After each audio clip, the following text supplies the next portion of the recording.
Hello guys, welcome to my channel. I hope everything's okay in your life. This is a podcast. We're doing it almost every week or every 2 weeks. Today we will talk about the current state of the PvP and PvE balance just a little bit, but the main topic will be Lifeskilled. We will talk about the feature content and we'll talk about the other things.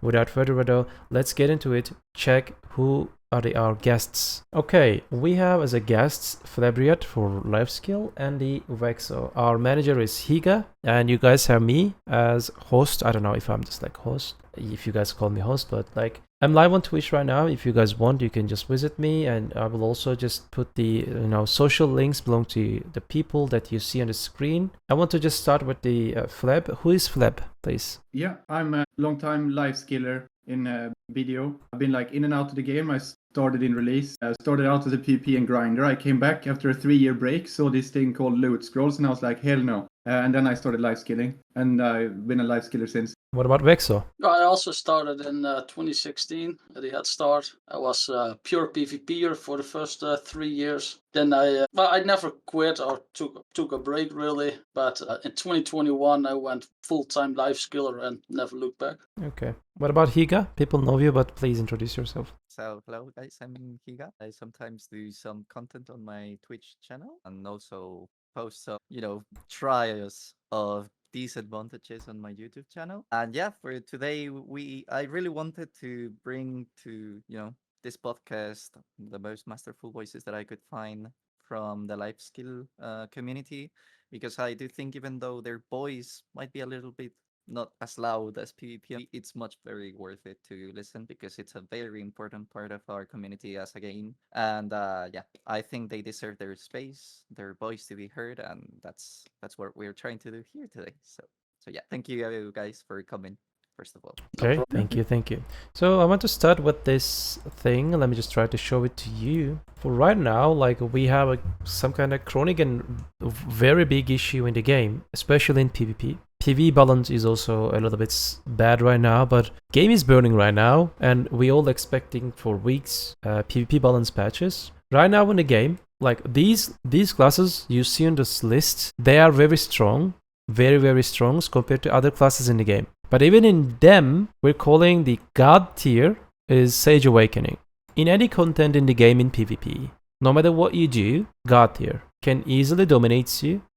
They can do whatever you want to you. Like that's why we call it God tier. And we have demigods in the game. Like we can call is like Sage Awakening 10 out of 10 for everything. The demigods like Hush Awakening and Ashash's Succession, Mystic Awakening, Striker Awakening, and a Berserker Succession. These classes are like kinda, we can say them 9.5 out of 10 for PvP in any content. They're working in everything without any problem or something until they encounter with Sage Awakening. So these are also a problem. So I can say that the Sage Awakening needs urgent and big nerfs. Sage community shared what the class needs a few weeks ago in the podcast, and we also shared it to the RCM and GM team. Our CM and GM team working very hard to send the feedbacks from this podcast to the developers. The problem that if the developers actually read it and just take care of it, that's the problem. The demigod tiers, they also need nerfs, proper nerfs. And most of the time, according to my experience, PA likes to do public execution. Yes, it's very bad, but we just saw many times in before. We saw it on DK, Draconian Awakening, Suck Wizard, like they publicly execute them. For a long time, nobody just heard their name. Okay, probably they will do same to the Sage Awakening. They're just making mistake. Because of their mistakes, they will just execute the Sage Awakening players. I'm not talking about the meta chasers. It is what it is. I'm really sorry and deeply sorry about that. Hopefully they will just put proper nerfs on the classes. I can say that this spot is 8 out of 5 to 10 to 9 out of 10 classes. If they just nerf these classes, and if they just not nerf these classes on the lists, they are already strong, not the strongest. They will just be the meta if they nerf the top classes like this. These are like already like strong classes compared to other classes in the game. So what you see on the list, I can say that maybe 10, maybe 12% of the game. That's why I'm saying game is burning. Like 85% of the game, they feel like if you're not playing these classes on the list, you feel like you are just get dominated by the list on you see on the screen. You feel like game is unplayable for you or your class is unplayable. So I don't know what my friends are thinking. I don't know what you're thinking. Let me know in the comment section. I want to, like, even the Lifeskillers, full-time Lifeskillers, they know the current situation of the game. Like, do you guys have something to tell about Fleb? Anything about it? I'm not much for like lately. I just show up to get my stupid participation reward in Node Buff. So not so much about the PvP part. I just know that like I notice like specifically strikers and sages are insane whenever I encounter them, but not really like I don't know exactly how much I wouldn't have good opinions on. Vexo, do you have any idea? But I haven't PvP'd in many years. But what you said about BA just destroying something, yeah, they do it on everything, even in life skills. It's they have no clue what they are doing whatsoever with anything. Sometimes, yeah, they are very uninventive. It's unreal, and I always say there are developers that do not play their own game. Yeah, I mean that's a general problem in modern gaming. Like World of Warcraft, Blizzard has had this issue for many years, and it's like pretty much everywhere because like gaming companies started making so much money that the people who make decisions are now just people running companies and there to make money. It's disconnected from the game being the best game it could be, which it started out as, but now it's like taken over and more like a normal industry. So going through a bit of a weird phase. So every time when they do any class changes, then I'm just looking through them like, I don't grind, I don't PvP, but each and every time it's like, Succession Zerker, buffs. I'm like, what? But they already tier 1, top tier, god tier. It's like, how can they keep getting buffs? Agree. Hygaa, what do you think? Yeah. From my side, right now I'm sitting top 20 EU in AOS on Awakening Sage. And I'm gonna be honest, I don't think I'm that good of a player, so I don't think I deserve that spot. There's many other players that are more experienced, but it's just a class issue, and that's just true. Right now, if I have counted properly, there's 14, 15 sages sitting in top 100 AOS. Can I show it? Maybe I can show it in Velia for... Please go ahead. But yeah, it's just the sad truth from me that I've been playing the class since basically it got released. Just feels bad because you don't know where the head shop is gonna be coming. And yeah, like the class is very strong. In past podcast, we have stated how we believe that the class should be addressed in order to get into a normal or, you know, like without killing their identity, how it should be approached. And yeah, we just hope that in that regard, they listened and they don't commit any crimes like in Awakening Dracania or Succession Megu. And yeah, we just hope that they do something good. Wasn't it like Awakening Warrior got murdered recently as well, right? Yeah, for in PV. They started to be any sort of relevant, like not top class, but then they just, you know, like... Yeah, it's weird how they like allow some classes to be top classes when they're really strong, but some don't. Yeah. It's like Warrior was not allowed, and Witch is always allowed. Yeah, true. That's the problem. Even the Lifeskillers know the Witch is. Yeah. Even the Lifeskillers say the same thing. Like those 2 years ago. Like just live in crypt on a Awakening Witch and fall asleep and you just win. Most Lifeskillers that grind are on witches, especially Awakening Witches. Yeah, exactly. Just 1, 2, 3, 4, 5, 1, 2, 3, 4, 5, 1, 2, 3, 4, 5, and everything dies. Nowadays I actually play Awakening Musa because it's just I think Musa is more fun, but I was abusing Witch before, but now I can play Musa because it's also really strong. Yeah, strong class, definitely. Right. So I want to just ask people to just check this list again. You see Sage Awakening, Ash Awakening, Ash Succession, Mystic Awakening, Striker Awakening, Berserker, Dosasak, Lan Awakening, Mag Awakening, Deadeye, Tamer Awakening, Sorg. You see the lists. Memorize it and let's check it together. We'll check different regions, AOS lists. Sage, Hashashin, Mystic, Sage, Sorg, Sage, Striker, Sage, Tamer, Hashashin, Striker, Mystic, Sage, Deadeye, voila. Berserker, Lan, Sage, Tamer, Sorg, Tamer, a Ninja, probably player dependent, Sage, Lan, like the list is fully correct. Like it's like so fucking like Lean Frost is my friend. He's very good Valkyrie player. Like he can just work the Valkyrie, but even in this meta, he's just like change his character into the Mystic. He's very an high experience player. Yeah, is the better Awakening Valkyrie. It is what it is. Yeah, I mean, I know other Awakening Valkyrie enjoyers that are just playing Mystic now because you just do the same but better. It is what it is. Yeah, like for example, NA is just known server that they mostly not follow the meta. They like what they do mostly, but look at that. NA is always just built different, but look at the Sage. Lan, Hashashin, Tamer, Sage, Sage, Mystic, Sage, Hashashin, Mayagu.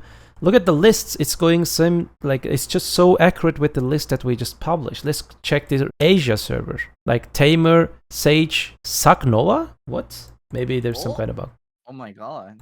Yeah, Saknova is okay, but in this meta, maybe he's just playing different me, class, but it's just If showing I the encounter number. Nova, it's just a free game for me. Like It's proof. It's put like Mystic, Mystic. Look at that, Mystic, Hashashin, Berserker, Berserker. Like the same class as always. Like let's check the Korea. Sage, Mystic, Mystic, Hashashin, Sage. There's a Musa. Like Mayagu, Mayagu, Mayagu, Lan, Hashashin, Sage. Like this may explain something to our developers. And this is the list that they need to follow. This is not my own lists. This is the list, is an example and a summary of the current state of the game from the old class masters. Urgent needs big nerfs to the Sage Awakening, but proper nerfs. Please don't kill the class. Urgent needs nerf to these classes properly. And also don't forget to touch these classes. Their significantly strong ways. How they can dominate the other people's. Yeah.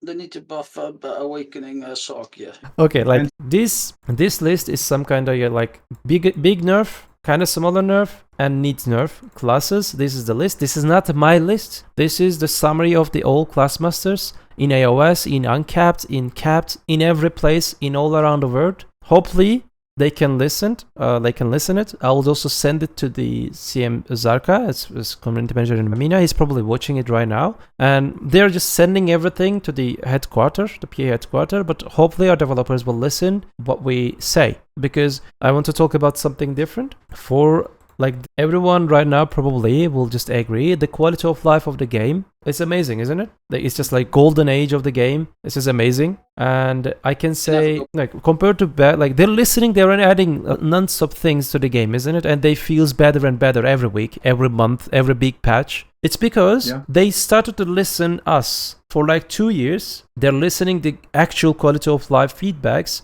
and they're trying to add them into the game in their own way, or they even just add more and more. I don't know, like started like a big shift happened. You remember when Morolan quit and he made this long list about stuff? I think that started to, because a lot of like most of that list got covered within like 2 years, and that like they started to actually listen to the community because they realized community has a lot of good ideas, so they don't have to like it's like free work for them, honestly. Like free work. Didn't it start with these ideas? Didn't it start with when they removed the horse stacking? That's when they got so much backlash from everybody that they put it back in quality of life, and after that they slowly started to listen and So I mean, for me personally, all these small changes that they're doing step by step, they just, I don't know. Like I just recently started using the auto move thingies to storage. And now my life is even better. Like I was a psychopath to put everything in the correct storage. If I see one simple thing in none of its place, it would allow me to not sleep in that night. So I don't know. For me, it's just this of course, kind of just makes us. and the good part, better, right? we told them literally, like I mentioned that before. Maybe our new guys like Fleb and Vexon do not know, but I've gathered like more than 400, like 500, close to 500 different feedbacks like a year ago. We gathered it and we prepared a PDF file, Lifeskillers. Mostly it was like 60%, 70% of the feedbacks, like they were related with the quality of life. PvE, PvP, tiny parts, like the chronic issues of the game. Most of the things for the last year they added to the game, it was from that list. And I'm appreciated. Well done. Like, what I'm trying to explain, if you listen your own players, your game is getting bigger, your game is getting better and better and better. And everyone is just being happy. If you listen these people about Lifeskillers, if you listen and try to understand what these people actually, you don't need to just do everything what they say. Just try to understand the basic problems of Lifeskillers, PvE, PvP, and other contents in the game, everything. Listen your community. Like they're refusing to listen their community. They're like two different things. PvP content utility and overall PvE and PvP class balance. They never listen. They never ever listen. Probably they will just, for example, they will destroy classes in right now in the meta and they will make them unplayable. But we're saying them fix their problems, why they're broken, but don't make them that class. But we will see. They will never listen. What I'm trying to say, please PA, change this stupid policy. This is just destroying your own game. Yeah, but do you know what they actually used to class balance PvP in the past? We have no idea what they're They using. only used data from Red Battlefield in Korea. Might be. Okay, Yeah. I mean, that makes sense because there was a lot of changes, at least in the past, that felt like they nerfed things and buffed things. Like, they buffed things that were the most broken shit ever in, like, EU. Yeah. I remember there was, like, you know, the time when Striker was, like, the best grinder and the best, like, everything. And Striker would get buffs, and it's like, what? And then you go to KR and no one is playing Striker, and it's like, oh, okay. So that's why. Yeah. Because, I mean, that's the main problem that they've had in every aspect of the game, I think.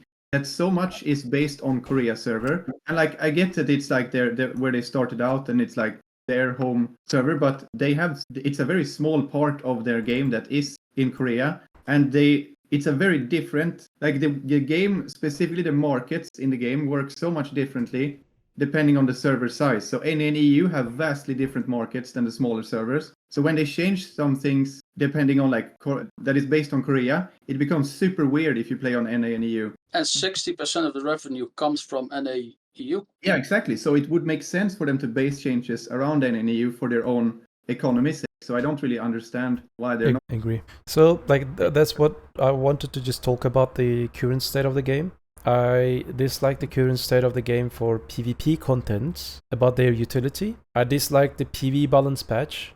I said it was like complete nightmare. They just lied us. The gap between top and bottom classes, they said it's just smaller. No, it's not smaller. It's same. It's even worse maybe. I feel like it was pretty good before, but they increased the gap with some of the like the buffs to Awakening Witch and stuff. It was like I think the difference before it was there were like 5 classes that were super good, and the rest were good.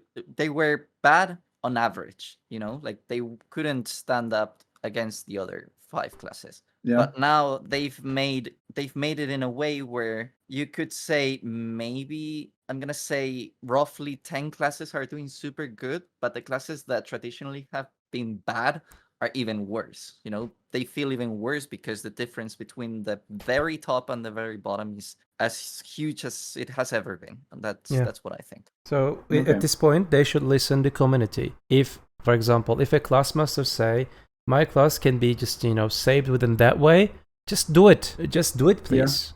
Like if I said, for example, for my drug, if I said that there's a cooldown inconsistency in the class, PV damage is bad, AoE is bad, something like that, blah, blah, blah, fix it in that way. Your way is not working. We saw it many times in different classes. Like developers' way, most of the time, they're not working. Listen your community and go in their way. Again, you can do it, solve it according to with your way, but go what we show to you. Like, it's very hard to just explain, but yeah, like PvP situation in the game is burning. Like right now, I'm active PvP player. Most of the time, I'm not doing it on my stream, but in all streams, I do PvP, but I can't do PvP right now. Uncapped. Yeah, PvP is suffering. I hear a lot of, like, most PvP players are very disappointed by the state.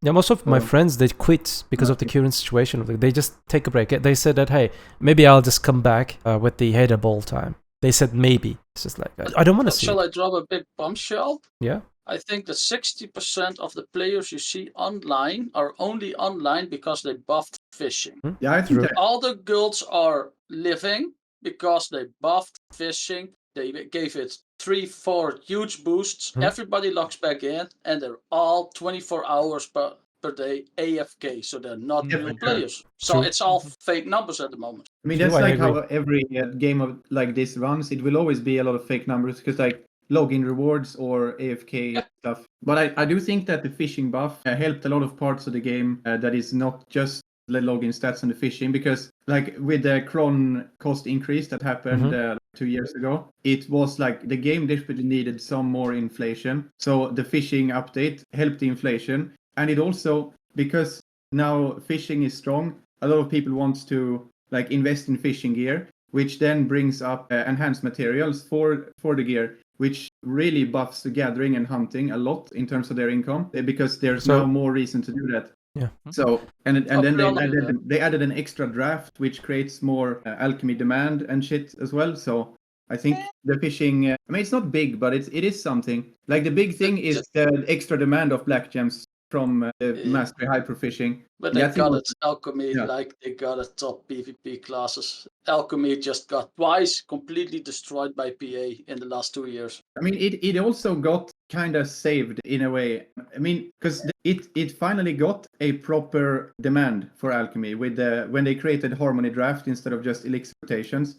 It now created a lot of elixirs that were previously like useless. They now have a demand. The problem is that there's still some bottlenecks in alchemy that you can't really fix yourself.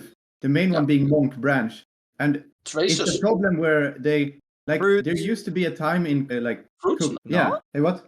Then I'm clueless. Yep, you can gather a lot of fruits. Yeah, fruits is very easy if you gather her. You get so Okay. much.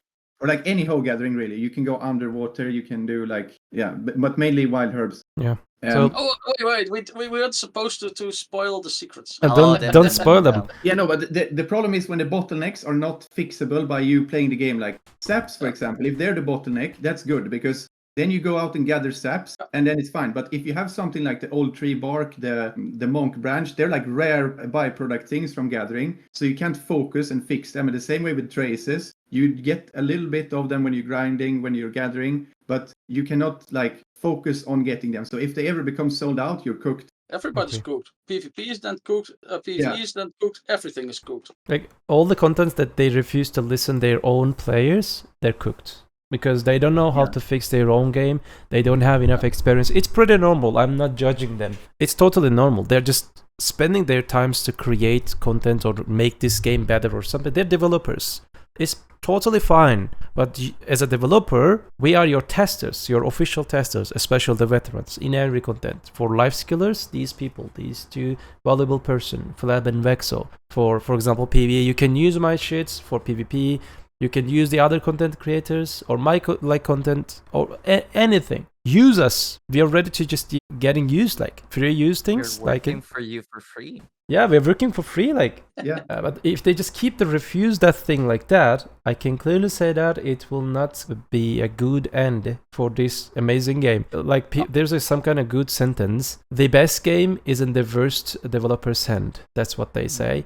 And it's 100% correct. Say, though, apart from the Node War buff, I think, at least how I play the game, I think it's in one of the best states it's ever been, for at least for my enjoyment, because there's so much like quality of life shit, and there are a lot of things, like the cooking is completely dead, which I'm a bit sad of. Like, I mean, it's not dead, but it's like, it's so cringe now. It's basically cooking and alchemy have swapped places in how they work. Cooking used to be the thing where you can AFK, you can always do something that's good profit. But they added way too much cooking time reduction, and now it's just it's so hard to keep up with the node mats and the process, and you have to buy so much shit that it's barely AFK anymore. But alchemy, you have like, because it's not mass cooking there, it actually takes some time, and now that you have, it's like as long as you get some monk branches in some magical way, or just have a big stock, you can actually do harmony and just like. It's not as insane as cooking used to be, but it's still like it's doable, and it's like more AFK, so it's still pretty good. Especially after the last changes that they lowered the weight of the elixirs, so you can actually go AFK for an hour. Because now even like, I mean, I have a shy that has weight like a fucking truck, and so I could do most elixirs 5k anyway. But now it's like 3 or 4 elixirs that I cannot take on a supreme utensil, so I can just put that on and have 1.5 hour AFK, and it's very nice. Yeah. Okay. I'm doing that same thing, by the way. I'm just like crafting all my own materials, like that. Just all my workers just gather. I have Guru 41 alchemy. I have enough experience to do life skill in most area, but but I'm doing it for myself only, for my harmonies and for other things. But the good thing is now you're not forced to do alchemy as a PvPer anymore, because before harmony draft. There was a lot of elixirs that were like weird to get a hold of. So grinders and PPers. I mean, grinders could they would just maybe do frenzy draft and not give a fuck. But like PPers, they really needed the special elixirs. So now they're just like always available. It's easy to get, because I think it's bad when you force people to do. They don't want too much. Like the PPers were like forced to do their own elixirs before. And now people, it's not really forced, but it's like kind of forced to show up to Node War for that stupid buff if you want to grind or push life skills. So they fixed some of that, but then they added a new problem, which is unfortunate. I want to dive before starting with all the life skills. Like, if you guys want to see the document that I sent to you, so that we follow that order. Before we dive into them, I would like to just comment or hear what you guys think about this, because there's been an issue. I think it's common in most of the servers where, because of you guys actually needing the buff, because of how good it actually is, you guys feel forced to do that content that you said that it shouldn't be that way. How do you guys think they could fix this issue? Because probably most of you, maybe I'm wrong, but maybe you don't enjoy the Node Wars, so you don't want to. So could they give you guys that buff in some other ways? And if so, how would you like to see that being, attached? I mean, my preferred thing would be to not have a buff, and I would like to see PvP incentive give it more like silver rewards instead of having a like buff to get stronger. Make it so that you don't feel like you wasted your time PvPing in terms of rewards, because the main thing is like people play for rewards, and they realize that, and that's why I added stronger rewards to the PvP. But let's say you get like 1.5 billion or 2 billion an hour in PvP if you like do your part. That would make it so you don't feel like you're completely wasting your time PvPing, but you also feel like you're not missing out if you don't want to do the PvP. And I think that's a way better way to handle it. But if they really want to keep the buff, they should probably add it to like dungeons or a black shrine. Yeah, they could just give a weekly skill that you have to gather 100,000 something with your guild, and then for 4 days you get 30% life skill buff. Could do a guild quest, and they could for life skilling stuff. They could also like maybe C10s, but I mean C10s are not, because it's a bit weird. It's like gear gated, and if you have too much gear, it's super easy. Maybe weird bosses. Yeah, maybe dungeons. Weird bosses, or guild bosses too. Like kill a certain amount of world bosses to get, like you need to fill up something like a quest or whatever. Kill enough world bosses to unlock the buff. That could be something. Still, like not life skill related in that point. Just gather like the fairy powder.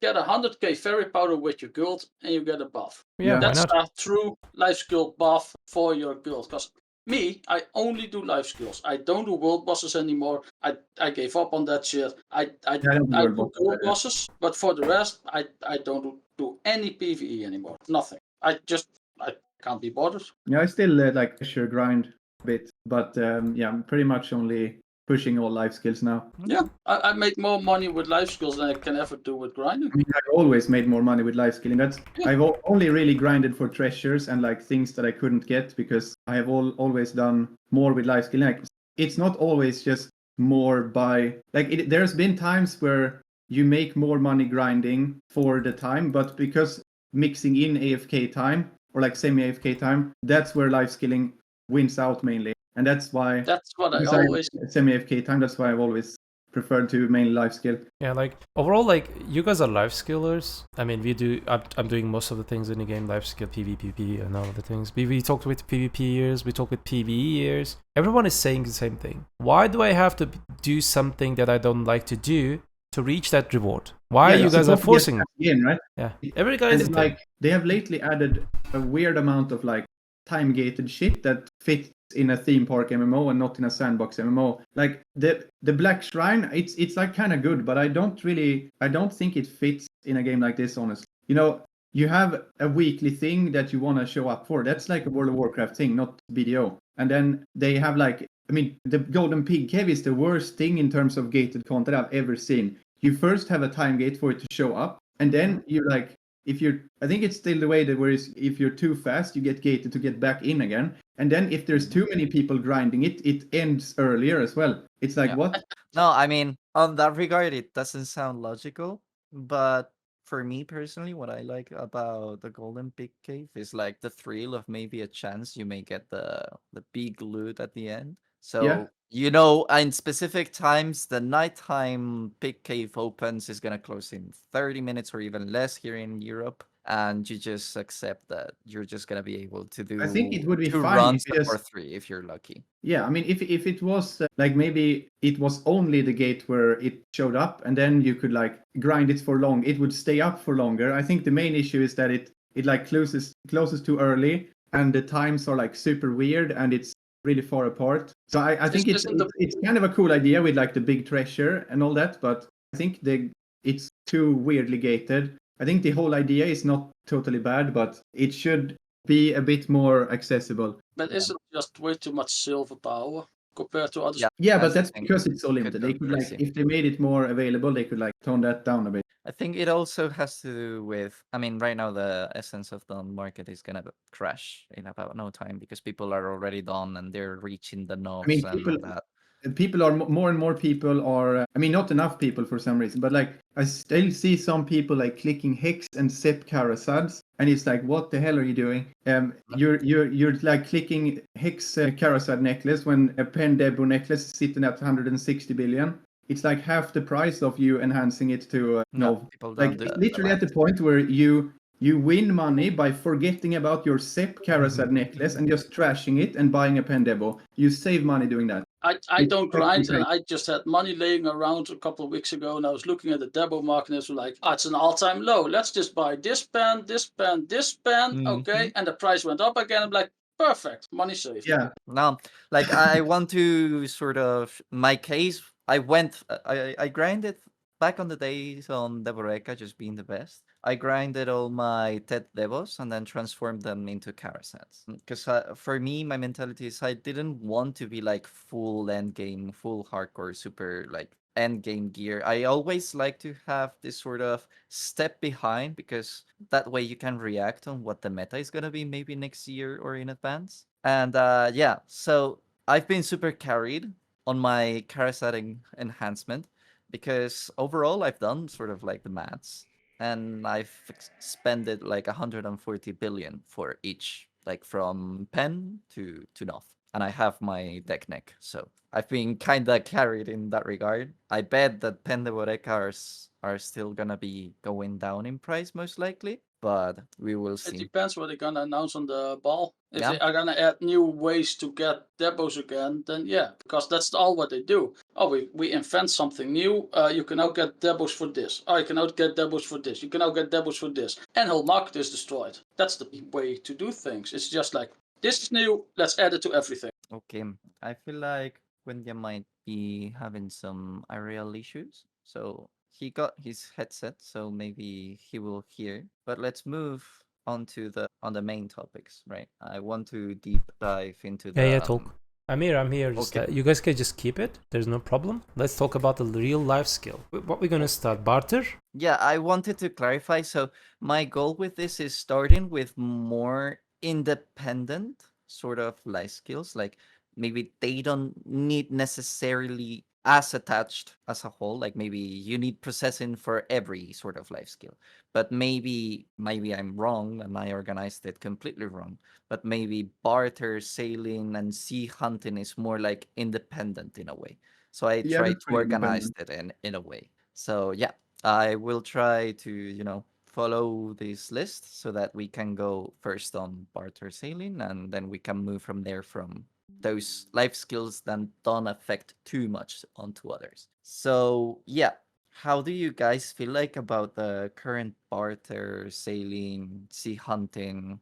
How are you feeling? Do you do that content? Do you enjoy it? It's all different. So it's not like, I do sea hunting and bartering. It's most like you do sea hunting to get your carrot and to get null. And that's it, because the money in sea hunting is 600 million, a billion per hour maybe. So it's not really about the money. It's a bit really more about, than that, but like yeah, it depends how good. But I'm it's now like talking barter. Like if you have to get your carrot, it's yeah. easy now. It's they made it really, really easy. I think they kind of ruined a really good system because the boat progression system was very nice, but now that you can just buy and skip, it's not good. I really like stuff that is not buyable, that you like actually have to go do effort for. You cannot just like sit at a utensil and then buy shit. That you actually like the boats, you had to go out and get your stuff. And now I mean, it's not really done in as good of a way, but like Karasads to some extent, you have to like the Dawn Blackstones for the deck step.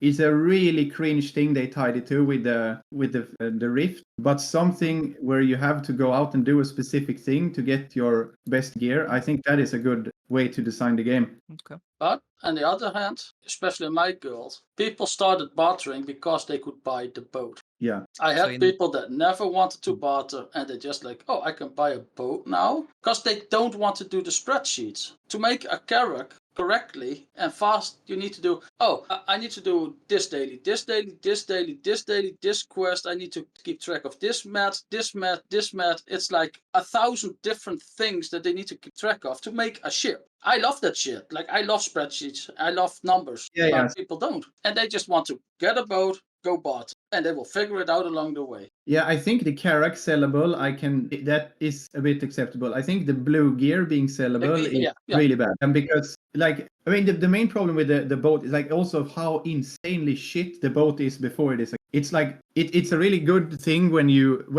really feel the progression every time you upgrade your boat. But the starting point is a bit too extremely bad, maybe. Because without gear is worse than a caravel with gear. Yeah. But it did bring people to the sea. Yeah, I mean, so I wasn't much for this. I mean, I made a Karak long, like 2021 or something, and then I didn't do much until I came back this January, and then I wanted to like push every life skill and get all the treasures, so I had to go into sea content. But I've been actually enjoying it quite a bit. The only sad part is that like now I'm about 550k coins of null, and I need one more red, and I have the other stuff. But the thing is, when like now I dropped my treasure sailor from Crocs, so now I have no reason to be there anymore. When I get the red crystal from Fleet, I will have no reason to be there anymore because it's just dog shit compared to every other activity you can do. So when you have your crystals, you have the sailors, and you have the null, then what's left, it's just like barter for XP, because the sea content at that point is pretty dead. So you have all the best stuff, but now it's just sitting there. That's like the main problem with sea content, in my opinion. I'd never liked any sea content. I only did barter because I needed the life aim from it. Yeah. So I literally, I did a lot of crying to get my character start of last year. Then they made it easier, and I was like, then I started bartering, and I was like, I don't like this. Then they lowered the weight of T1s to 100 weight, and I was like, oh, wait a minute. So if I just do all the T1 islands, I could do one reset, then I reset at the last island, and I could do all the way back. So I spend 30 minutes efforts per day doing bartering, getting the maximum amount of XP, and I can be done with it in no time. So I popped all the buffs I had for 8 months, and I was just going from 0 to hero in 8 months, and I didn't touch it again.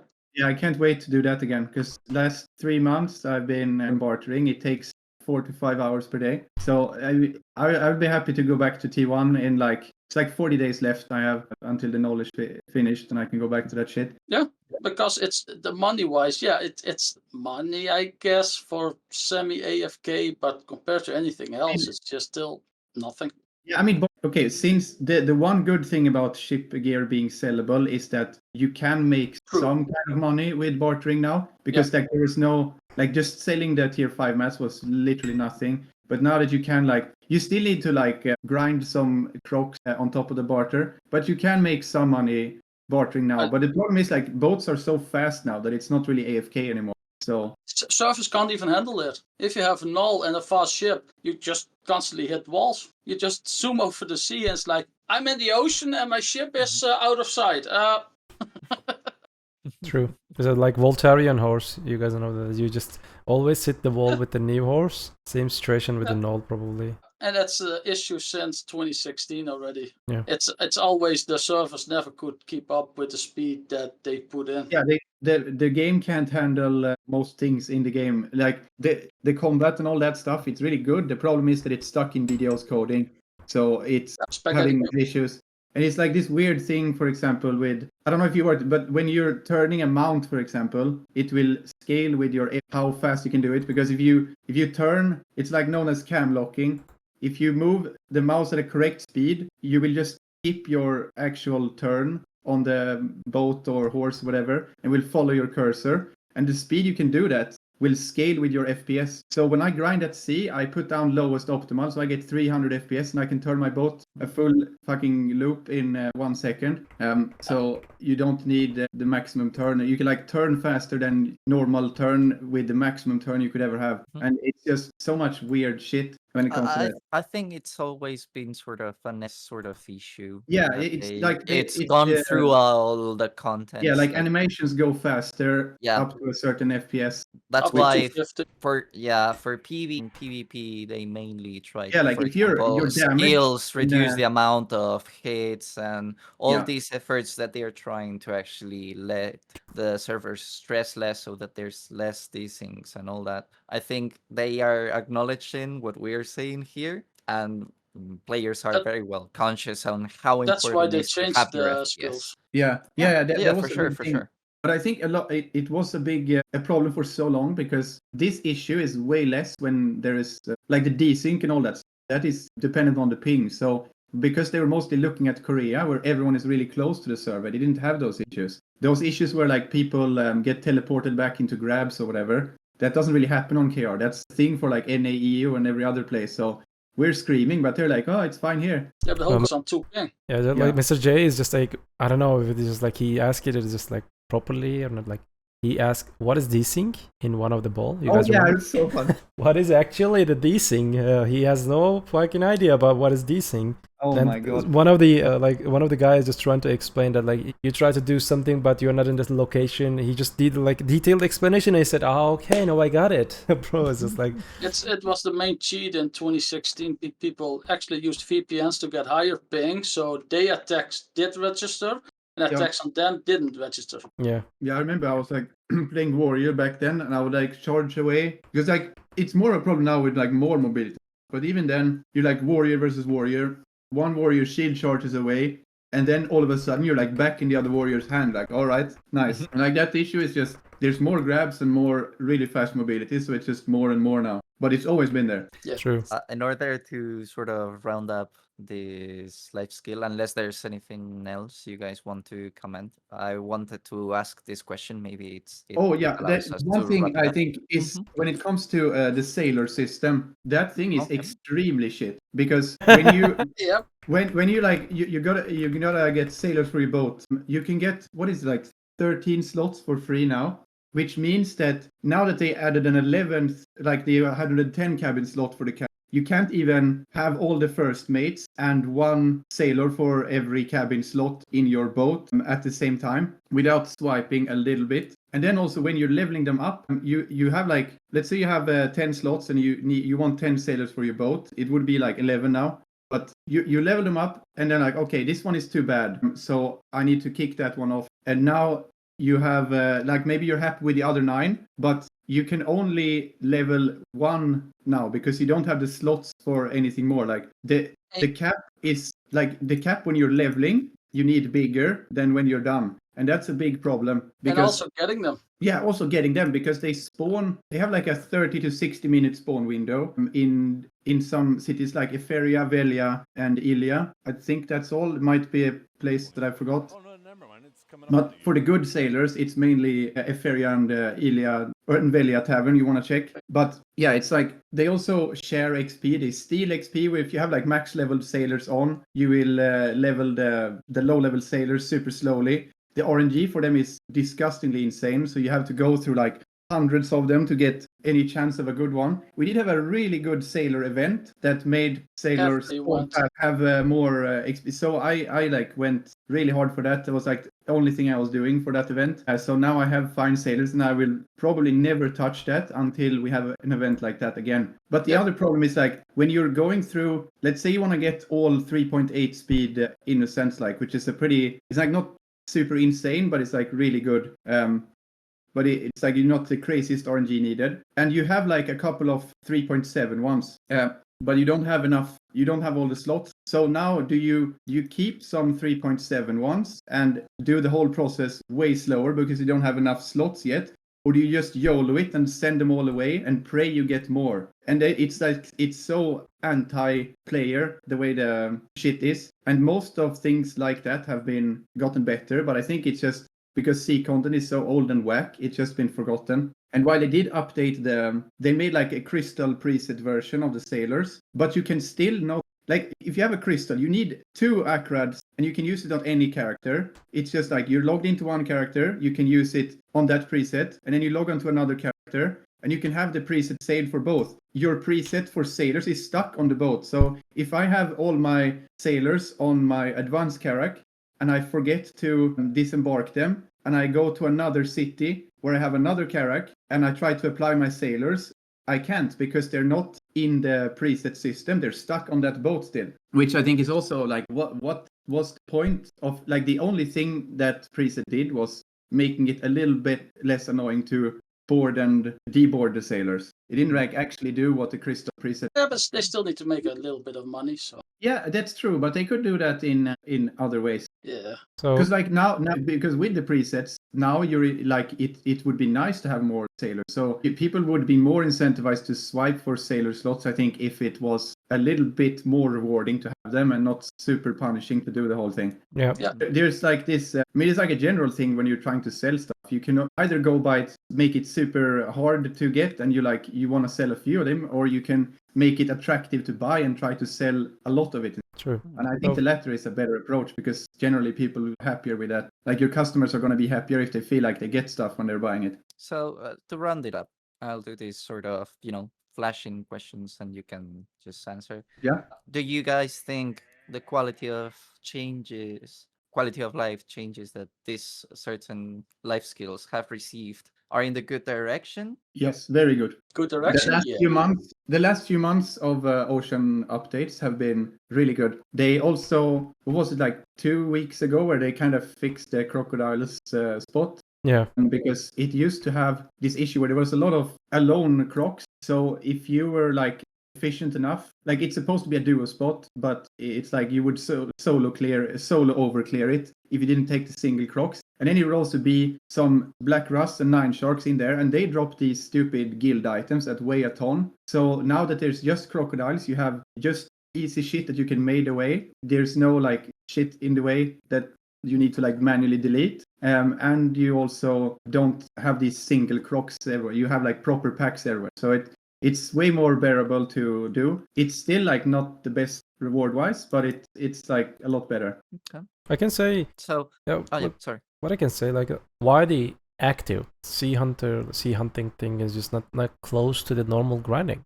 They're using loot screws. Yeah, I don't know. They're spending It's like, billions of silver to get the level 10 plus 10 blue karak items for the workers. There's some kind of time and the money and the resources they invested into it. Maybe I don't know. Like I'm just saying, like 400 billion silver worth of things work in it. Like why it's not equal to 400 billion worth of gears income, or 500? I don't know. Why they are not equal? I'm using loot screws, other things. I'm losing lots of things, but it's giving me at max 1 billion per hour. I think from my perspective, I would love to see at least 2 to 2.5 billion per hour at max gear, of course. Yeah. I mean, if you have a like blue Valor cannon and you're using yellow loot scroll and agris, you should definitely get more than 2 billion an hour, I think. And right now, like what I do like 31k agris per hour at Crocs. I get around, like with the agris, it's about like 1.3 a little bit more billion per hour. So I mean, it's not the worst thing in the game, but it's definitely not good. It should be the normal, like it should be normal level 2, 1.5 bill. With agris, it should be more than 2 bill for the definitely. money you invest, and also time. It's not like randomly tagging an awakening witch and going to some random spots to shut your brain off. Level 2 scroll, 2 billion per hour. It's not like that. It's just like active. Yeah, exactly. It's like a completely niche thing, like because sea monsters behave super weirdly. If you get too close to them, they will start iframing and reset their aggro. So you want to like keep your distance, and then they have a really short leash range as well. So grouping up multiple packs, because like usually you don't want to do like double pulls is what you want to do ideally. All spots you can't really, but you will do it at most parts of the rotation. And if you are not careful at where you're killing them, they will start leashing back, and it's like super annoying. And Yeah. the worst What is it? part about sea monsters, the weather. The weather is yeah, atrocious. you need to change don't your anything. yeah, like I need to there's certain thing like because you want to see through the water, so you need to like have specific graphic settings for that. If you have remastered, the water looks too realistic and you can't see through it. So you need to put it at like some potato mode shit so you can see. And then if you have potato mode, light changes are extremely sensitive. So there's like a different time of the day or a storm comes. I just need to like time to bring up settings and change the gamma and contrast again. Like I have to change my contrast like 4 times per hour when I'm sea monstering. True. I only It's same went thing at from 3 the computer. hours to get mats for to make my blue gear. Literally, someone carried me there because I don't like that shit. Yeah. I used a loot scroll level 2. I used those golden Agris coins just to get my loot fast enough to make my gear. And I mean, golden Agris coins is actually pretty high value on Crocs because of the gear materials that you get. Yeah. Is actually counted as trash loot, so it's a very good place to use them. Okay, so I think you guys agree to the quality of life changes and what other stuff that you would like to see. What would you say for all these players that are kind of having a tickling in their minds? Why should I start bartering? Why would you give them the start in order to do it, or they shouldn't, or what do you guys think? It's chill. It's a lot of people combine it with work from home. So they literally can just go from island to island and they barter. So it's very efficient in semi AFK doing things. It's not the best money, but it's Yeah, but it doesn't require much gear. The good thing about it is that it's very because like when it comes to like cooking, alchemy, processing, if you don't have a lot of like if you're behind in mastery, you will make a lot less in bartering. It's just like you just get a Karak, and that's pretty much all you need. So it's a barrier of entry. So it's a good way to step into this game then, but overall in long term, it's not the best one. Yeah, I mean, I would only recommend bartering to someone who likes to like if they're like interested in both stuff in general, or they just want to push life skill for the sake of it.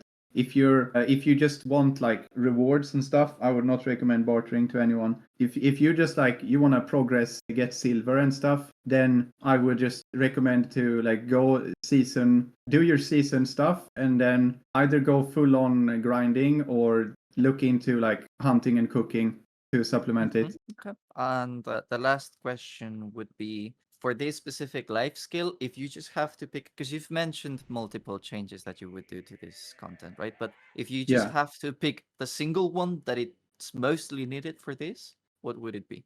In order to be fun, good, whatever you choose. For bartering itself, buff money way more, like 3 times. Buff the sell value of tier 4 and tier 5 materials to a value that is not a complete joke. Like they did buff them recently, but it was like what? It was such a pathetic buff that it's like, what's even the point? For the current inflation, it's just so bad. Yeah. So the top players now, everything is like massive amount of cron demand now, so the game can take more inflation than it has. Like the fishing did its part, but if bartering gets buffed and gets more inflation to the game, I think that's just good. So people that have a lot of high level tier barter mats, they make decent money, maybe 1 billion, 1.5 billion per hour. But they invested thousands of hours to get all those mats. So it's not relevant. It should be 3-4 billion per hour if you invested that much time and money into getting there. So if you're a starter in T5, you maybe make 200-300 million per hour while it's nothing. I think there's one sort of term that you Lifeskillers, or maybe we just talked or you just mentioned it. I think the term of money per hour in Lifeskill just loses a little bit its purpose because you have to do all this sort of previous effort in order to reach the biggest goal, right? I agree. So all the effort and all the consistency that you have to do in order to make it work, it should be more rewarding than it's currently, right? So Okay. Maybe they can add If- more routes. Mhm. Right now we have 14 routes, isn't it? After Yeah, that's enough. 20k, there will be no routes. Yeah, it's the last one at 20,000 to 20 400 something, like isn't that. it? Like, because I did barter for 20 until something. 40k when I started this game. Yeah, the last route is at 20,000 something. I don't remember the specific number, and it's like it's either 12 or 14. For example, they can maybe add something special. Whenever you reach to 50k barter, you will be able to start to see some special barter materials. For example, when you reach the 80k, 100k, I know someone in my server reached 200k barter in total. He's Yeah. just doing barter non-stop. And what is the difference between that guy and the 20k barter? Nothing. Yeah. Nothing. There should be difference. Oh yeah, another thing I think because this is like a it's a sandbox game. The way bartering is gated, I think, is dumb. It's first of all it's daily gated. I generally don't think daily stuff has a place in this game. First of all, but the other thing is it's not just daily gated. It's also gated within that thing because you have a daily refresh points, and then you have parley, and then you have a cooldown to use those reset points efficiently. So you have a point gate that is gated by 2 time gate, and it doesn't make sense. Like if they want it to be gated in some way, I think it should be weekly. Like dailies are so bad for people to like when it comes to like real life stuff. It's way easier to fit in weekly stuff because like maybe you have more time on the weekend, or maybe you work weekends and you have more time on the. So they only have to add directly at this ball one change. Remove the 2-hour cooldown limit and reset your party. That will make everybody happy because it makes no sense. I would also like to see them have the same parley per time, but just make it weekly instead of daily. Okay. Because I don't think it's good to like you getting forced to do the shit every day if you want to do it. I would like to have more agency of like how I want to plan the stuff, because I mean that's what the game is about. Like there's a million things to do that shouldn't be forced. It should be like options, and they should be attractive options. And if you have weekly stuff, there's still some forcing you to do it, but it's not as intrusive. So right now, the best way I did my barter was one day I do 2 resets, then I trigger my 3rd reset for the day for tomorrow, then I do 2 resets when I wake up, and I do 2 other resets in the evening, and then the next day I start with a fresh reset of 2 resets, and I reset again for the next day. So I do 4 on one day, 2 on the other day. But it's only because you constantly have that 2-hour wait time between resets, because you can force once and that's it. It's like it's so convoluted to fill in your time because you have to plan around it. So it's really I reached a G50 bartering under the last title time of barter. So I did 76,000 barters, I think, for G50, and everybody is like, "What?" I'm like because I can't be bothered. I will not be close to that because I'm at 50k with like Guru 14 because I started fully coin bartering at like Master 20 or something. So it takes so much time. I cannot use special buffs for it until I only do T1 again. Yeah. But I do think that it's really triggering because like I need to wait for every cooldown. I can I spend most of my parley on the ship material resets to shorten the cooldown, so I don't need to wait for the full 2 hours on those ones. But for the normal ones, I need to wait all the full 2 hours because I need to roll both my ship material refreshes as well, because there's a chance you get a full coin reset, which is like a full extra day worth of coins. So you cannot miss out on that if you're going null bartering. I don't even have a crystal on my ship. I don't. Okay. Yeah. I think bartering, sea hunting, sailing was sort of covered. Hope you guys let it all out. Oh yeah, there's one small thing as well. It's like the sailing XP is extremely hard to come by, and there's a really powerful effect which is a bit weird. Like hunting, for example, you have like an extra bullet at Guru, and it's easy to obtain. But for sailing, you have 1 second reduced cooldown on the cannons, but Guru takes like 1 year of perma-sailing almost. So it's a really strong effect, but it's like almost, I mean, it's not actually unobtainable, but it's like pretty much unobtainable for most people, and it makes such a big impact. When you have that, you're done with Seek for sure. So it's another thing where like when you get all the Seek, you're done with it. No, almost no. There's maybe 10 people that will ever reach Guru sailing. maybe 20 people. For the rest, it's just Yeah, I'm working on it. I AFK sail instead of fish, but yeah, it will happen at some time in 2026. 2026. Yeah, and I started at like Uh, March or April is when I started like actually AFK sailing it, and They I've can done. just remove sailing in my eyes. It's useless. Bro. It adds nothing. Just add it to bartering and we'll just remove sailing. And Yeah, it's weird as hell. And I complain myself for not getting enough money for getting a single tap in my day for one of my deck carousels or whatever. Yeah. You guys are through a lot of pain from what I'm seeing, so.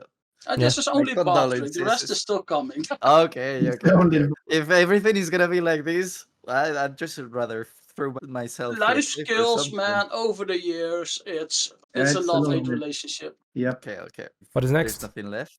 We can start talking about training, and training has seen a lot of different changes currently Yeah. that we can maybe talk about.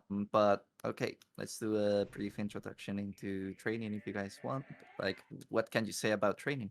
Now it is actually a very good, or like, I mean, it's gotten better. Like there was a taming update recently that made it not like the silver is actually respectable. The problem with that update though is that the silver is just from like vendoring horses, so it doesn't scale with your mastery at all. So you make the same money if you have like no gear at all, and the same money if you have like full deck pre-on, which is really weird. And that's why they nerfed it, because it was like really strong money, and then you also don't need anything for it. But now it's like it's nerfed, so if you have gear, now it's useless. And so I don't know why they didn't just make it some way like the mastery should increase the silver you get from vendoring a horse or something like that, because it doesn't make sense that you just wanna like you don't care at all about mastery when you're taming, but you do when you're breeding. That's when you want to mastery, but not when you're actually taming the horse. Yeah.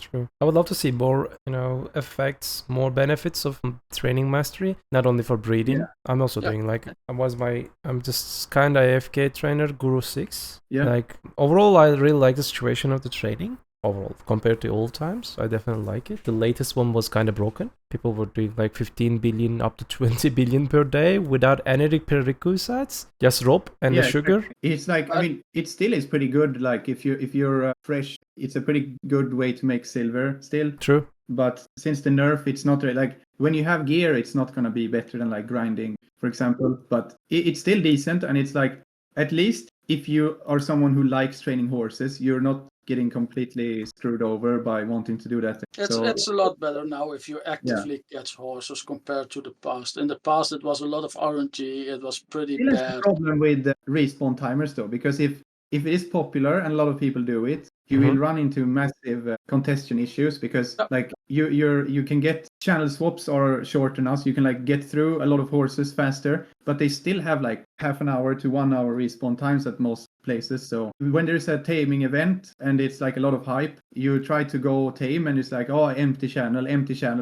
It's like, what the fuck? Or you capture a horse, someone comes, kills your horse, tame the other horse, or kill all the horses.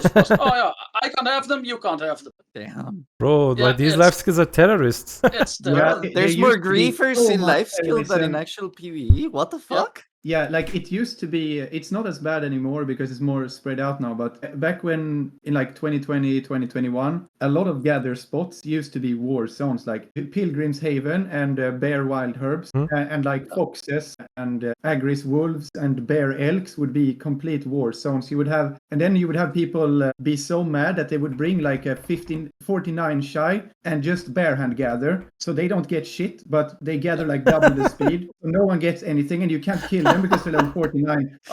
You just call in friends from PvP guilds. Yeah, or- Kill them for me, please. Bro, that's the open world fights Oh, that I had we so have many protecting fights our everywhere. life skillers. Holy shit. We had so many fights. Bro, it would be so fun actually if you could make an alliance with Lifeskillers. They would provide you with the consumables and all that, and you pay them from the PvP.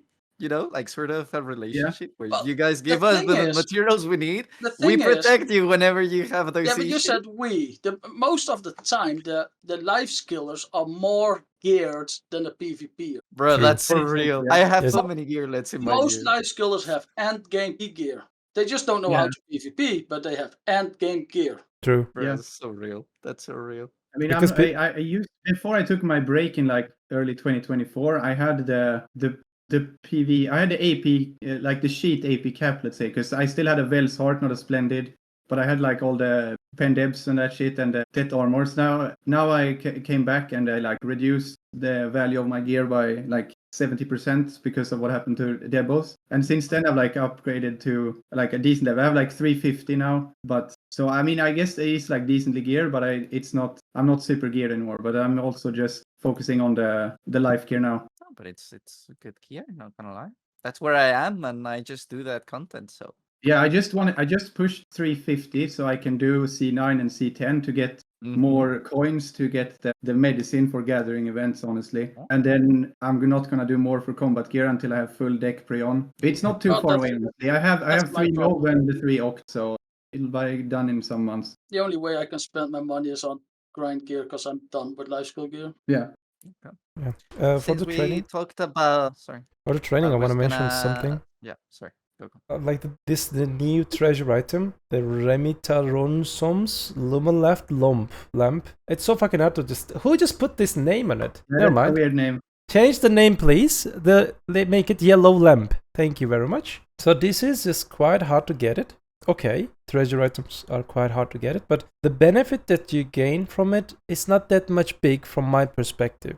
What do you guys think? What would PA can add to this treasure item? Make it worth for your effort. It's first of all, wagon training is only good for silver to train horses. It's terrible XP compared to single horse AFK. Yeah, that is. It makes no sense. You train 4 horses at the same time, you get less XP. It makes no sense. I mean, it's generally. I mean, it does fit in a lot of things with life skilling. Like you do something bad on purpose. That's how you get your XP. Farming is the same way. The best XP, I'm gonna throw it out there. The best XP for training is you buy a donkey from the stable. Yeah, exactly. You do 1 tick of XP, so you run around a house, you come back to the stable master, it ticks. The first level of a horse, of a donkey, of anything gives the most XP of anything. It's the first tick. To set up because you need specific mount XP for it to be best. If you have the mount XP, it will be worse than taming. But if you have the correct amount, it will. If you have the correct amount outside of events, it will be like 20% better, something like that. If there is a 100% mount event, or you have if it's a 50 and you have a lot of buffs to stack, you can make it like 60% better XP than taming. But it's the same for horses. The first level of a horse is massively. It's like 100 times more XP than you get a horse to level 30. It's like insane. every time it gets a tick, you get more XP, but it's also based on what level the amount is when it gets a tick, and it's also based on how much percent it is in. So, for example, if you do a donkey lap, you get level 3 with 20%. That will be less XP training wise than if you got level 2 with 99%. And level 3 with 99% will be a lot more than level 2 with 99%. But again, level 4 with 2% will be like way less than level 3 with 99%. So when it was like I'm Guru 10 training, and I did all of that in like the 100% event we had in January, February, something like that. And I had to, the more levels I got, because I still like had quick mastery, I would have to swap out gear. I would have 3 different level of crops, and I would have base Manos rings to equip instead of my Prions. Because like when a buff ran out or when I got too much levels, I needed to change the shit because now my donkey gets the wrong level when it gets the tick. So it's the same for any life skill, by the way. It's trading is the worst. It's the same principle, getting close to a level and overshooting it, what lots of people did. It's so much spaghetti code, and I don't even think they know half the stuff that we can do. Yeah, probably not. So, and also there's not an easy fix for it. How we can just make this treasure item better? Maybe it can just remove the penalty of the wagon experience? Yeah, I think it should be better. Like the best AFK training XP should be by using a wagon, because that would incentivize people to get the forest path wagon and the lamp. Because it doesn't make sense. Like, okay, if I want to AFK train for XP, I just do 1 horse at a time and skip all the cool stuff that I should be able to get. At the end of the day, the saddle will just run out, and it will not just be fast. as it used to be, with saddle and without saddle, because your horse Yeah. will not run faster. It was the saddle, isn't it, that allow you to just run faster? Yeah, the saddle, and then when it... Oh, that's another thing.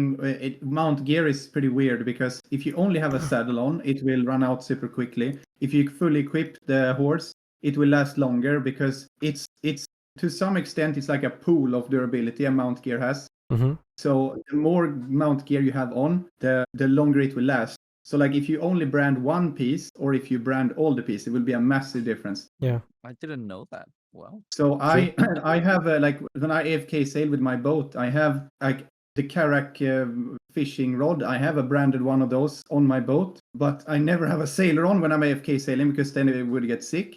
But I still have it to make the boat be able to AFK longer. Yeah, Lifeskillers, you guys are demon.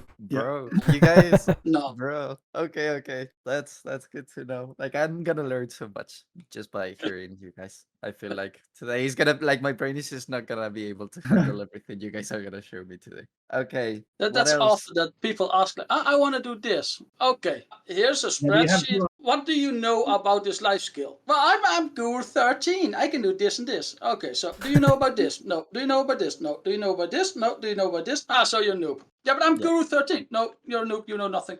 That's me. Yeah. That's me. But that's a lot of people who reach high levels do it just by doing, and that's it. Doesn't matter if you do it good or bad. You just do it and you get up. Number goes up. True. But to get good and to know all the things, you need to invest a lot of time. You need to read up a lot of things. Most of the things are not in guides because people don't want to share all the secrets because then PA can fix it. Mm-hmm. Yeah, and it's not only PA fixing it. If you like, it bring attention to something that is really good but has a low volume. Everybody runs to it and do Yeah, it. everybody runs to And it. Running. it's If it's low enough volume, it's not just that it hurts you. It will not even help them. Like some things, like specific gathering spots that are like weird. If you tell people about them, it will not even help them because just the fact that like now 5 more people know about it, it's completely dead. Yeah. Because there are a lot of things like that. The whole thing about underwater gathering is like that. And while it is like in theory the best gathering egg, but in reality it will almost never be that because like there are just requires so few amount of people to do the good, like some good places there, and you will just swim around and like, oh shit, this is already taken. Oh, this is already taken, and then it's completely cooked.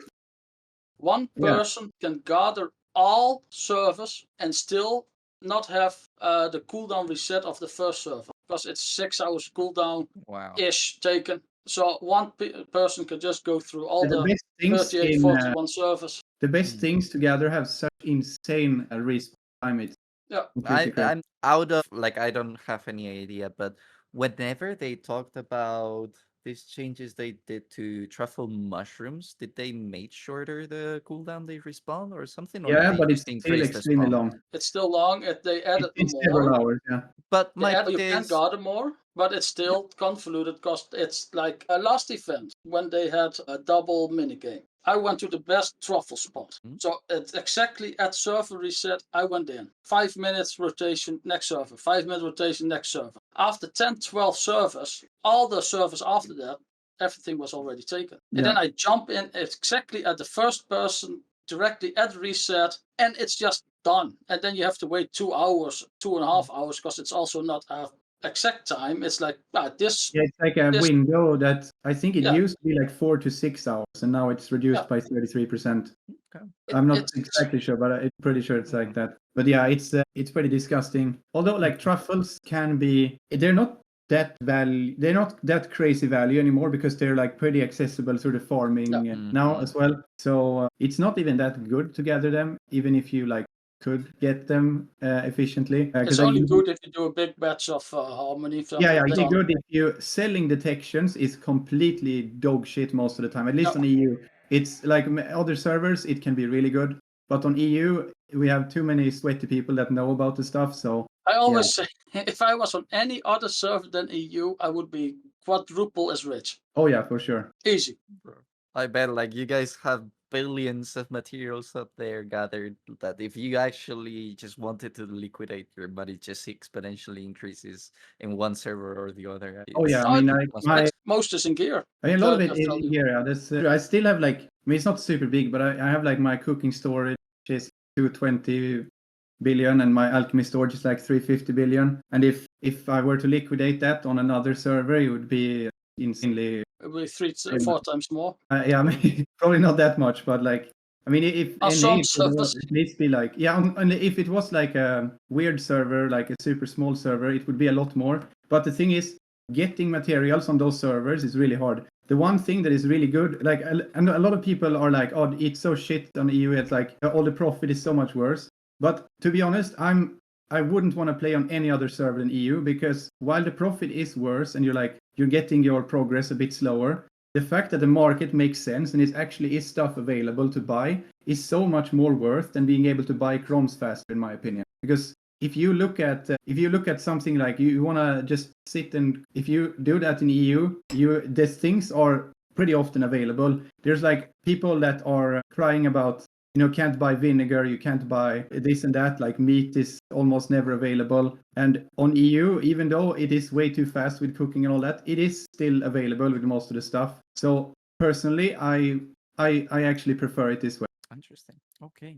Back to training. Okay, I'm gonna sort of repeat the questions that I did for the first life skill bar train and sailing. If you guys wanted to see one change from it, what would it be? Training? Yes, for training horses. Make My big thing is the respawn of horses for taming. Okay. So because that will enable them to make taming more attractive. I think like taming should be the main thing when it comes to the training, and it's just if they make it too good, it will not be good because of the respawn thing holding it back so much.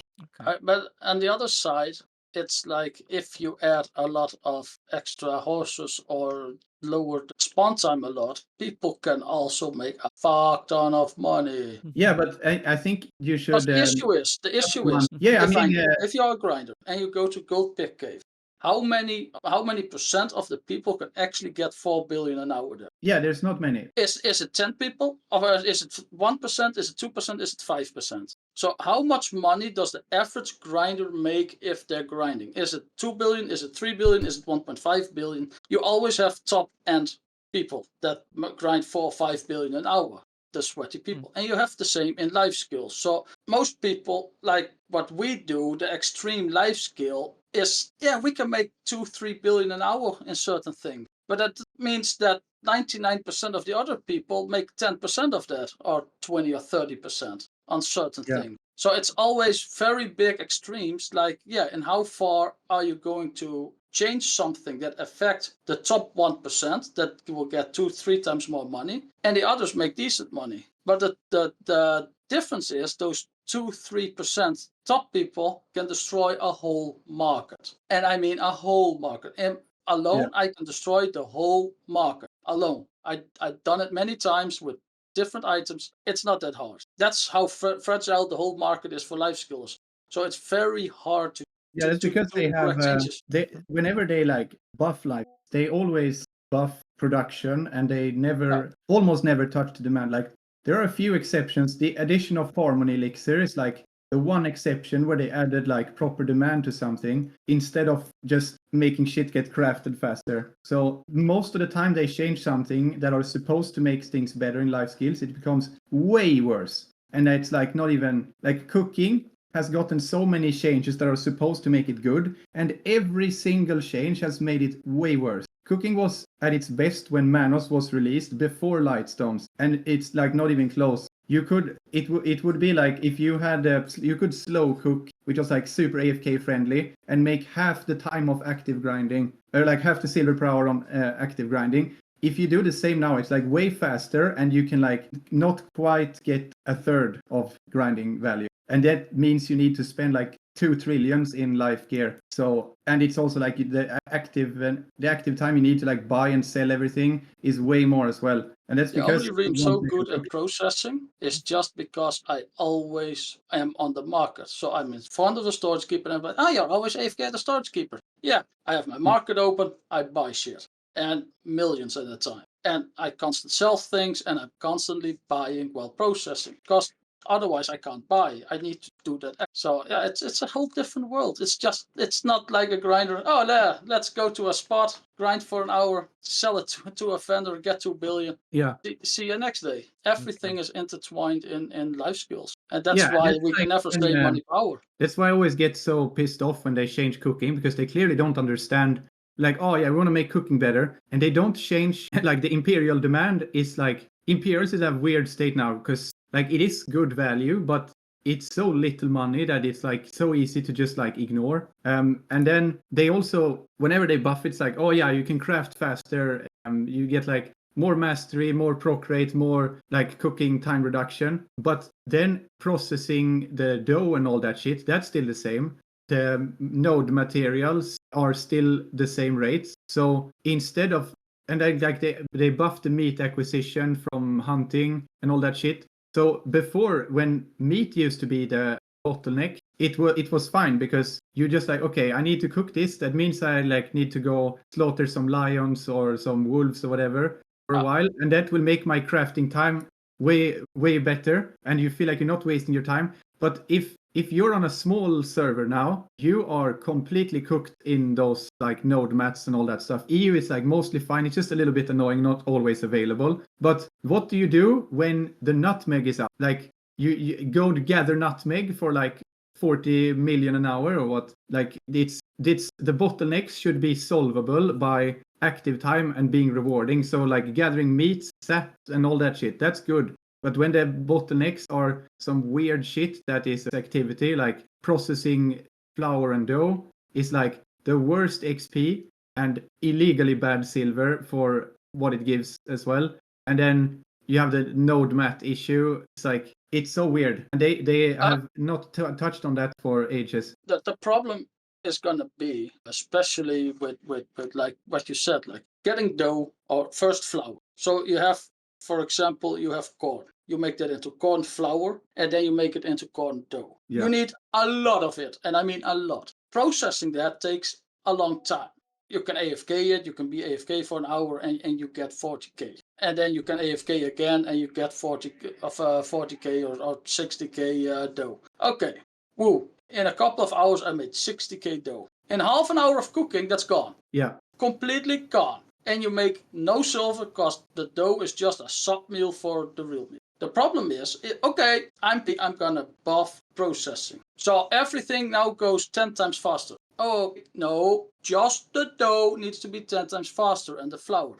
Not the timber, not the iron, but they will touch everything at the same time. They need to look individually to things, not make it overpower. Because if everybody can suddenly process wood, for example, times 10, then everybody will buy wood and the whole crate market is destroyed again. Then I need to up the prices of the crates again, and all timber is sold out again. And that's the constant problem that PA creates. We change something, but we don't look at all the details. And they never do that. Never. Yeah. The fishing update also created a bit of problem when it comes to like cooking processing. Because when you're processing stuff for cooking, it's like the laziest stuff, and it's like super low silver. But now with the fishing update, fishing is like similar money to processing dough, and you don't need to sell it more. Yeah, it's like it's more. It depends on like for people that would be processing dough, it would be more, because you wouldn't have that much gear if you're like if you have gear, you're probably not processing dough. So then fishing would even be better, and it's more AFK friendly, and you don't have to interact with the market. So the dough is just like less available even, and it's just they change stuff and they don't think of how it affects in like more than the first step they're looking at. I've heard a lot of people they're asking for like double imperials, like make imperials 1-to-1. That would completely kill cooking on the spot, because it's already a problem now with the availability of node and process stuff. If you could all of a sudden sell double the amount of meals, that would increase double the demand when shit is already on the verge of being impossible to do. It would make it so like, yeah, you just need to wait for your flour and dough POs, and then you can maybe make your own imperials. So they really need to like look at the whole process, because a lot of things when it comes to life skilling, cooking and alchemy there's so many long processes that goes into it, and it's like node mats processing goes into it, and it's like so many steps and so many weird materials to gain from different areas, and then they change one thing and something gets completely cooked in another place, and they have no clue. Yeah, I wonder, like, you guys are Lifeskillers, and I can't see beyond my takes. Like, how it would affect that you process from storage to storage, AFK whole, and like it's not think like thing. wait a minute, not think like like Lifeskillers. I'm not doing active Lifeskillers like you guys do, but I have millions of wheats, barley, or like lots of things sitting on my storage. And I'm not doing them. It's because every 40 minutes I have to check the screen because it's just filling my inventory. I have to just redo it again.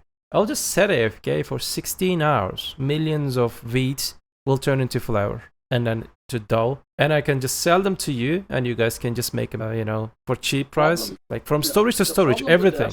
Yeah, I understand what you mean. And once for certain things, perfect.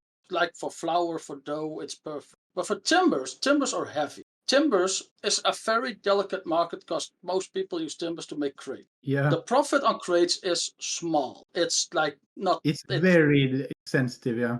It's very sensitive. You need really high trading level to get it. If you can process from storage, or from basically storage to storage, you can do that all night long. Nobody will sell the wood anymore or the timbers. Everybody will have plywood, and all money in crates is gone. Everybody will just make crates because you can also send it easy now. Like I'm a processor for crates. All I do is just process all day long just to get to keep my rank 1 in the world spot. Basically, I need to process. Yeah, and then you but to get timber, it's hard. It's really hard already for me to get enough timber to keep processing the way I do. Yeah, so what I think they could do in that regard, because if you process something like milk stuff, it's so lightweight that you can do it overnight. And that is actually better than fishing. So what they could do is for not just milk, everything that is cooking, like cooking and alchemy related processing, they could make it weigh as much as milk. So like all the grain, flour and dough, also they get their weight cut by 90%, and that would let you able to AFK for like 10 hours or something easily. So then you would have people be able to get through the storages, and it would be similar money to fishing. So it wouldn't be like crazy. Everyone would want to do it immediately, but it would still make it available. And it would also be like, okay, so I'm a cook. Maybe I want to overnight process dough instead of fishing, because that makes it so I don't have to buy dough, and it's like similar money anyways. And then you can process then for yourself what you need. Exactly, because you if you do something like, you know, storage to storage, that affects so many other weird things, because like the timbers and ores are super heavy, and the crate stuff it's like insanely sensitive. You will see, it's like you see the listings, the white price, like say you have the plywood list at 50k, and it's like shows 50k on the market thing, but then they're actually sitting at 52k. So 50k is good profit for you. 52k might even be a loss. So you need to be super careful. So it's extremely sensitive to any type of change. Just like when they added the extra wagons for transportation, all of the things just skyrocketed, and it became a lot worse for a while. So overall, what you think? Is this a good take or bad? Because I would love to add it in the feedback here. I think not processed from storage, but reduce weight of processing stuff. So specifically the things for cooking, reduce it to, I think milk levels of weight would be good, because then you can actually super long AFK it. But for example, base mats like timber is 0.5 LT.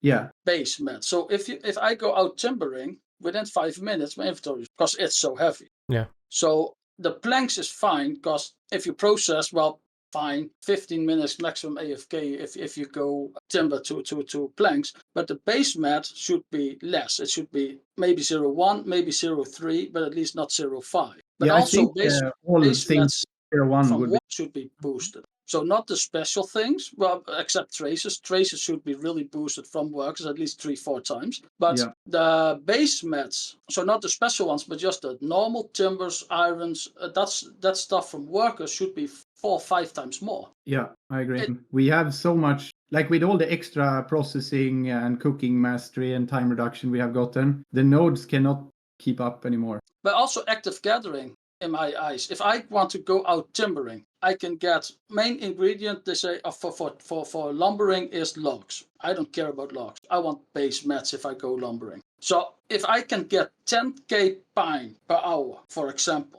that's nothing. There should be 40, 50k. And it doesn't affect money per hour at all, because pine is, what, 2k? So Maybe. if I could, so that's 20 to, wait, where's my code? Oh no, we're bringing out the sheets, guys. 20 million. Hold up. I was about to say 200 million, but it's 20 million if I got a 10k pine. 20 million. So if I do that times 5 that I can gather, then I can get 50k timber per hour. Yeah. It's still only 100 million extra. It's nothing. Because the main Yeah, ingredient you from lumbering is logs. But yeah, I want to gather base mats. I want to gather my own mats. Yeah, and maybe it's they possible.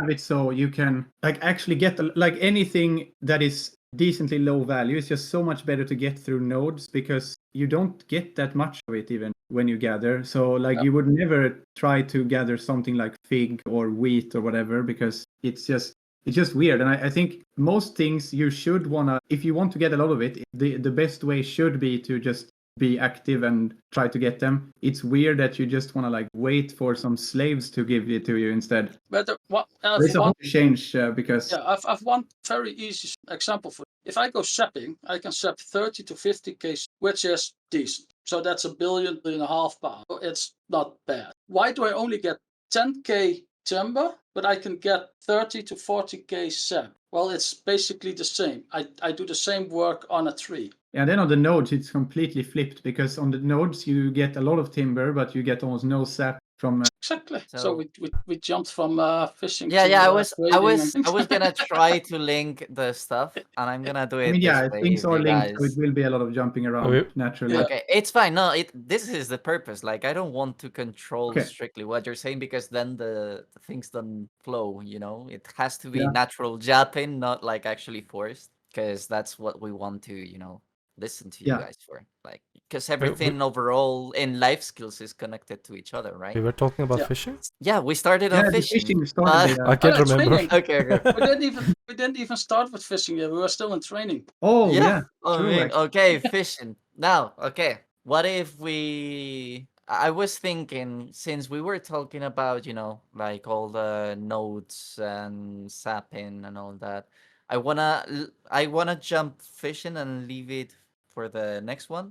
And I want to start trading because we mentioned how nodes, woods, planks, all these sort of materials are sort of like the current situation. I want to first like link it with the addition of the new nodes that they've done to Lokita and to the Kepler area. The addition of this. How do you feel it's been added? Like, is it good? Did it make any impact on you guys? So How are your thoughts? I instantly took all the notes. I got 12 workers for it, and I literally I think yeah. But I don't know. I all my workers. Everything goes to Glish. Everything piles to Glish. I promoted all the workers to Artisan. They're just doing their job, and I don't know what extra mats I get because I have close to 200 workers. I have a whole worker empire. I set it up, and I never look at it again. Okay, I'm mostly crates, but I also got some nodes because for for a while, like for a couple of months this year, I had 178 workshops for crates and no node worker at all. But the timber and SS were so illegal that I was losing like 1 billion a day, even after counting Euro 6 bargain. So I swapped it around a bit and got some nodes now. So I like a little bit less crates, but and it also helped with the reduction. So now I got most of the good nodes as well. But the difference between nodes of Land of the Morning Light Part 2 and all the old nodes, they need to change all the old nodes to the same values of Land of the Morning Light 2, because they're really good. Nodes are in Land of the Morning Light too. But it's their culture. They have to just promote it compared to other. It's insane how little workers give. Yeah, workers give extremely little. So, do you guys think that their approach on giving us more notes, was it good? Should they keep analyzing and doing what we are No. saying. It's not Mm. good to add more. It's good to look at everything what they have. Yeah, I think they should look at the nodes that exist and change them, like up the output of a lot of nodes that are dog shit, and just like there are a lot of materials that mainly come from nodes that can sometimes be issues, and those should, I mean, if they want them to stay being node mats, they should definitely be buffed. Like So I don't know more, how it looks on smaller servers with stuff like just like you said, the date palm, nutmeg, base grain, for example. Like on EU, you can buy it decently, but I don't know if you're playing on like a KR Mena or something. Maybe it's like impossible to buy that. So The because it's prime example for that is the moment they announce a cooking event, all cooking mods are instantly sold out, and the price triples, quadruples. It's skyrocket. It's silly how a stupid small event that adds nothing suddenly makes people like, oh, I need to cook, and they buy up everything to absurd prices. Yeah, And people then are they extremely panicky. everything what they make, they min list. Yep. So with 2 weeks of event, a market that took 6 months to recover is destroyed in 3 days. Yeah, Everything is. cooking events are Oh my not God. that much of impact anymore because when the ladle came, now you get 1 second without the event. And while like I True. hate 1 second cooking, having it be sometimes up and sometimes not up was way worse than just having it always be 1 second. So at least we are not living in fear of cooking events every day now. Because like there was a time when cooking events started happening. That was like when I was cooking all day pretty much, and I was like, whenever a cooking event comes, it takes like 2-3 days for the prices to adjust to the silver per hour being the exact same at 1.1 second as 1.7 second. It was like what I was cooking at normally with the Resplendent Alchemy Stone. So the events doesn't help people that actually cook at all. It never did. Nope. Because it helps people that have a big stock and they like offload it and then they go on about their day. People that actually like to cook, the events was a complete nightmare because it would be like, I remember the peppers and like all the flowers would be like sold out. I would sit there and camping pre-orders on every type of flower for hours every day just to be able to continue to cook. It's like so ugly. So then after the first event, I started getting like a way bigger stockpile of everything, so I wouldn't be as hurt by the events. So then, like to prevent the cringe shit of events, you need like 200+ billion storage of cooking shit to not get hurt by the events as much. Same for alchemy, by the way. Yeah. Okay. Yeah, Millions I just like to refresh POs every second of the day almost. Like I camp weird ass shit in alchemy so that I can do good crafts in it. Okay. I'm gonna now just full focus on trading Yeah. with this question, which is on some of the balls, I don't even remember when was it, but they introduced or they said that they had some intentions in order to rework completely this life skill. Oh yeah, that was many years ago. It was I don't know if it was 3 years ago or whatever, because they completely sort of erased the life skill in some way. And now there's like an empty space there. If you would be like a game developer with this life skill, because obviously the current state of like the crates and all that is not very good, if not dead. What would you do to this content in order to actually make it appealing, worth it? I think what without saying is I think the workshops in Land of the Morning Light 2 are the replacement for trading. I think the crate part of trading, if they all worked like Land of the Morning Light 2 stuff, that would be really good because they are just lightweight. You can move them easily, so you don't have to deal with. Like the main problem with crates is like, it's so cringe to move them. It is like absolutely disgusting because they weigh so much, and you need to do so many of them. But how they did it with the Land of the Morning Light 2 workshop, that is a way better system of making something out of the workshop workers. So if they like phase it out into that, I would think that's a better approach. And when it comes to active trading, I think doing it sort of similar to bartering, in where you like, let's say you have a wagon that you can upgrade, getting it better, and you can like go through different cities and trade. Oh, you mean the original trade mechanic we had that they deleted? Yeah, like because that Yes. thing is actually gone from the game now. Yes. They were planning to really rework it. The at Yes. like 2022 or something, and then they just completely swept it under the rug. I would like to Yes. see something like you get a wagon, you make it better, have mastery be an impact to some degree, and like similar to bartering, you just take your wagon, trade stuff from one place to another, and then you end up with making profits. Give me a way back to get my merchant ring from trading like you could in the past. I don't want to Oh, grind yeah. shit. Yeah, Why? Get for the the credit merchant score. ring from. You got from the old trading that they deleted, you could get all 5 Yeah, pieces. they're gonna give- Oh my god! they Wait, I mean, when was so- that a thing? When did they actually?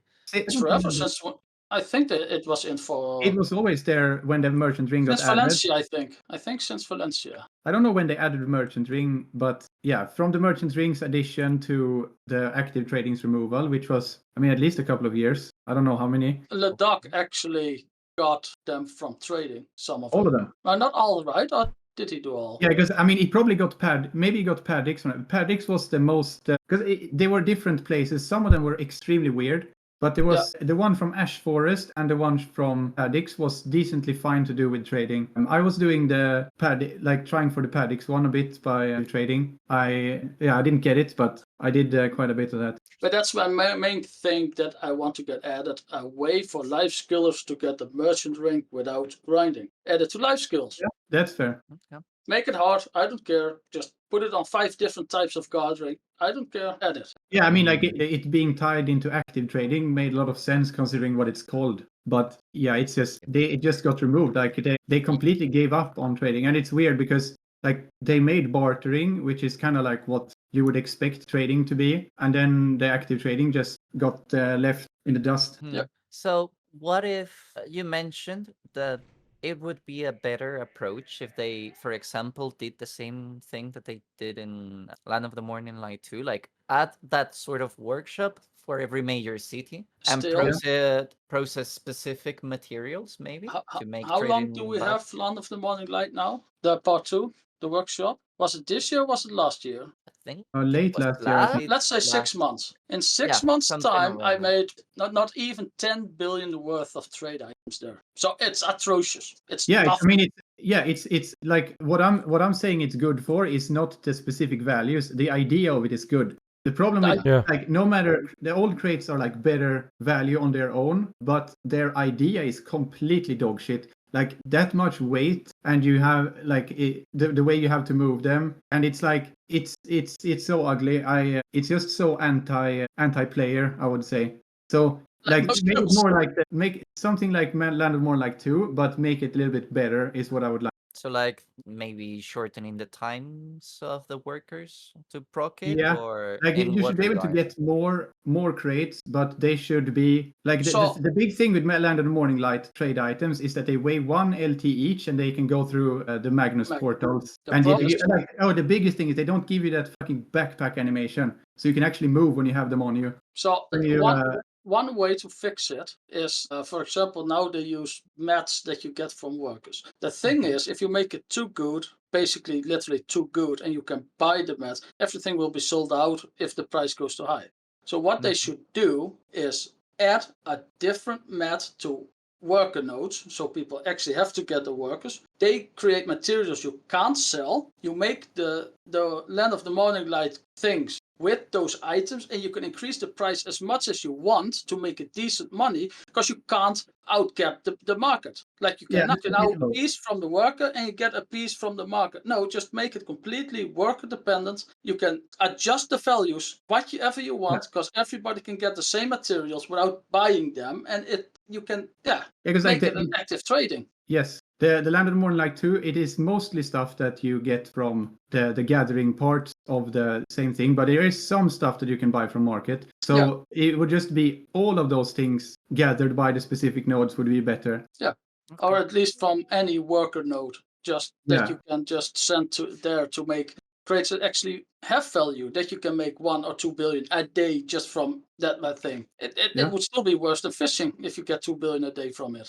Because someone who fishes AFK for 24 hours makes, what, 3 billion? Yeah, but if it works like the Land of More Light 2, you could do both. Well, yeah, but it's still like 5-6 billion a day then, AFK, which is nothing in this society. Yeah, I mean, not when you're going towards end game stuff, it's nothing, but it still is a pretty big deal for like when you're not at the end game stage, because like Yeah, but it also incentivizes to people get higher CP to get nodes. yeah. I mean, it should definitely be a thing where you can get good value when you have the maximum of it, but it shouldn't be good immediately, because No. that's a problem with like fishing and I mean taming to some extent now as well. Because it's like, I mean, fishing mastery is not what makes fishing good. It's like you get some fishing mastery, you get that's it, and then you can get more, and it will make you get more stuff.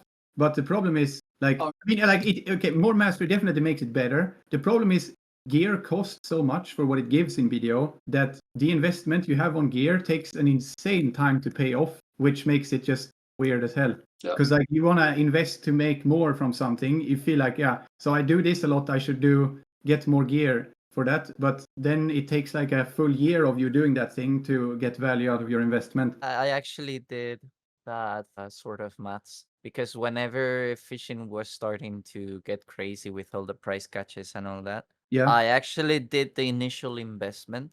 I just went for tri-manos, I believe, just to transform them into base Prion. And it took me, so let's say I did like a 60 billion worth investment with all the TED chair, the TED manos, all the... I got it back with fishing, I don't want to say a month, but 1 month and a half. I just made it back. And now I'm just so... From AFK Fishing, yeah. Yeah, but what I mean is like maybe you would have made like 55 billion if you had way less gear. So what you made is not 60 bill. You made, by investing the gear, you made like 5 billion in that case. And that's the weak part. It's like, yeah, the number goes up, but the problem is the gear costs so much for what it gives. And that is not just Lifeskilled gear. That is like PvE gear as well. It's just a general thing in video for a very long time that gear has insanely bad return of investment, which is weird because I think getting gear is like the main drive of the game is like this long-term progress stuff. But the biggest meme at the moment in Lifeskillers is like the old cap is 2000 mastery, the new cap is 3000 mastery. And people just say like the difference is barely anything. The difference is it's decent. I make a lot more on 3K than on 2K. The problem is I also invested 1.5 trillion to get to 3K. Yeah. And the time to get that there, to get to 2K, then from 2 to 3K, it's so much. It's, yeah, okay, I can make million more per hour. Generally, mastery bracket from 2K to 3K is half the value of what they are before 2K. So it's really weird how 3K, like post 2K mastery, is so much weaker, and the gear is so much more expensive on top of that as well. So this there are some exception Lifeskillers where it's a bit different. It's like slightly better than half or way worse than half for some. But yeah, I still think it's a weird thing. I would like to see gear being more impactful in like all PvE, PvE, life skills, like, everything. Like especially for Lifeskillers, it should reward you for achieving the highest mastery, rather than feeling like you're punished to do that push. Yeah, I mean, right now I am because I also like to push levels. There is the only thing I use mastery crystals for, even though I need mastery crystals to. I could use the mastery in most life skills, but the only thing I use mastery crystals for is imperial turn-ins if I don't have a special buff. Because like if I have this like Land of the Morning Light workshop mastery buff, I don't even need them there. But even like before, when I had the lower levels on my accessories, I would still, on pretty much everything I could reach 2K on, I would rather use my XP crystals over mastery, because the mastery is so dog shit after 2K in absolutely everything. So like if you, I mean, obviously if you don't care about levels, you would still take the little extra from mastery. But as someone who likes to push levels, it's just, the mastery is like almost dead completely after 2K. Okay. That's it, right? It should be more rewarding.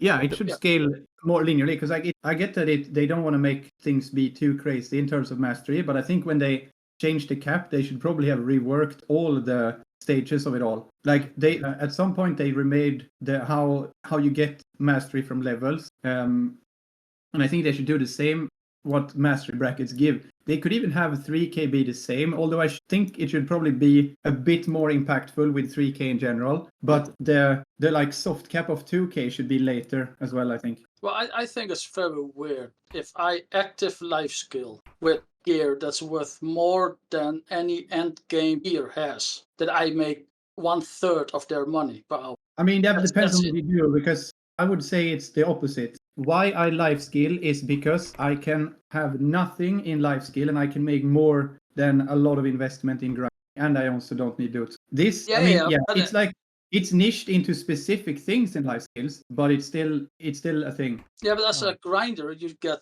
grind gear. You grind for an hour, 2 hours. You sell it to the thingy. You have money. Yeah, I mean, it's easier to As a like. life skiller, I have to invest in skills, in in gear, in storages, in workers, in mates, in everything I need to invest in, like tenfold of what any PvEer have to do. And anything I get back in that whole process is less than just go to grind spot and grind. On the other hand, I do life skills twice a day, so my money is counted per day, Yes, not per hour. As a grinder does max 2-3 hours at a grind spot, but still I invest my time in it, and the return is Yeah. fine with it. Requires a I'm lot, alive. I don't complain too much about it. I just do my thing and I'm fine with it. But for a lot of people, it's like, why would I invest in life skills if I could just grind for an hour? Yeah, but I think in that regard, it is good like it is now, because life skilling is good and rewarding if you like invest your time and into learning it and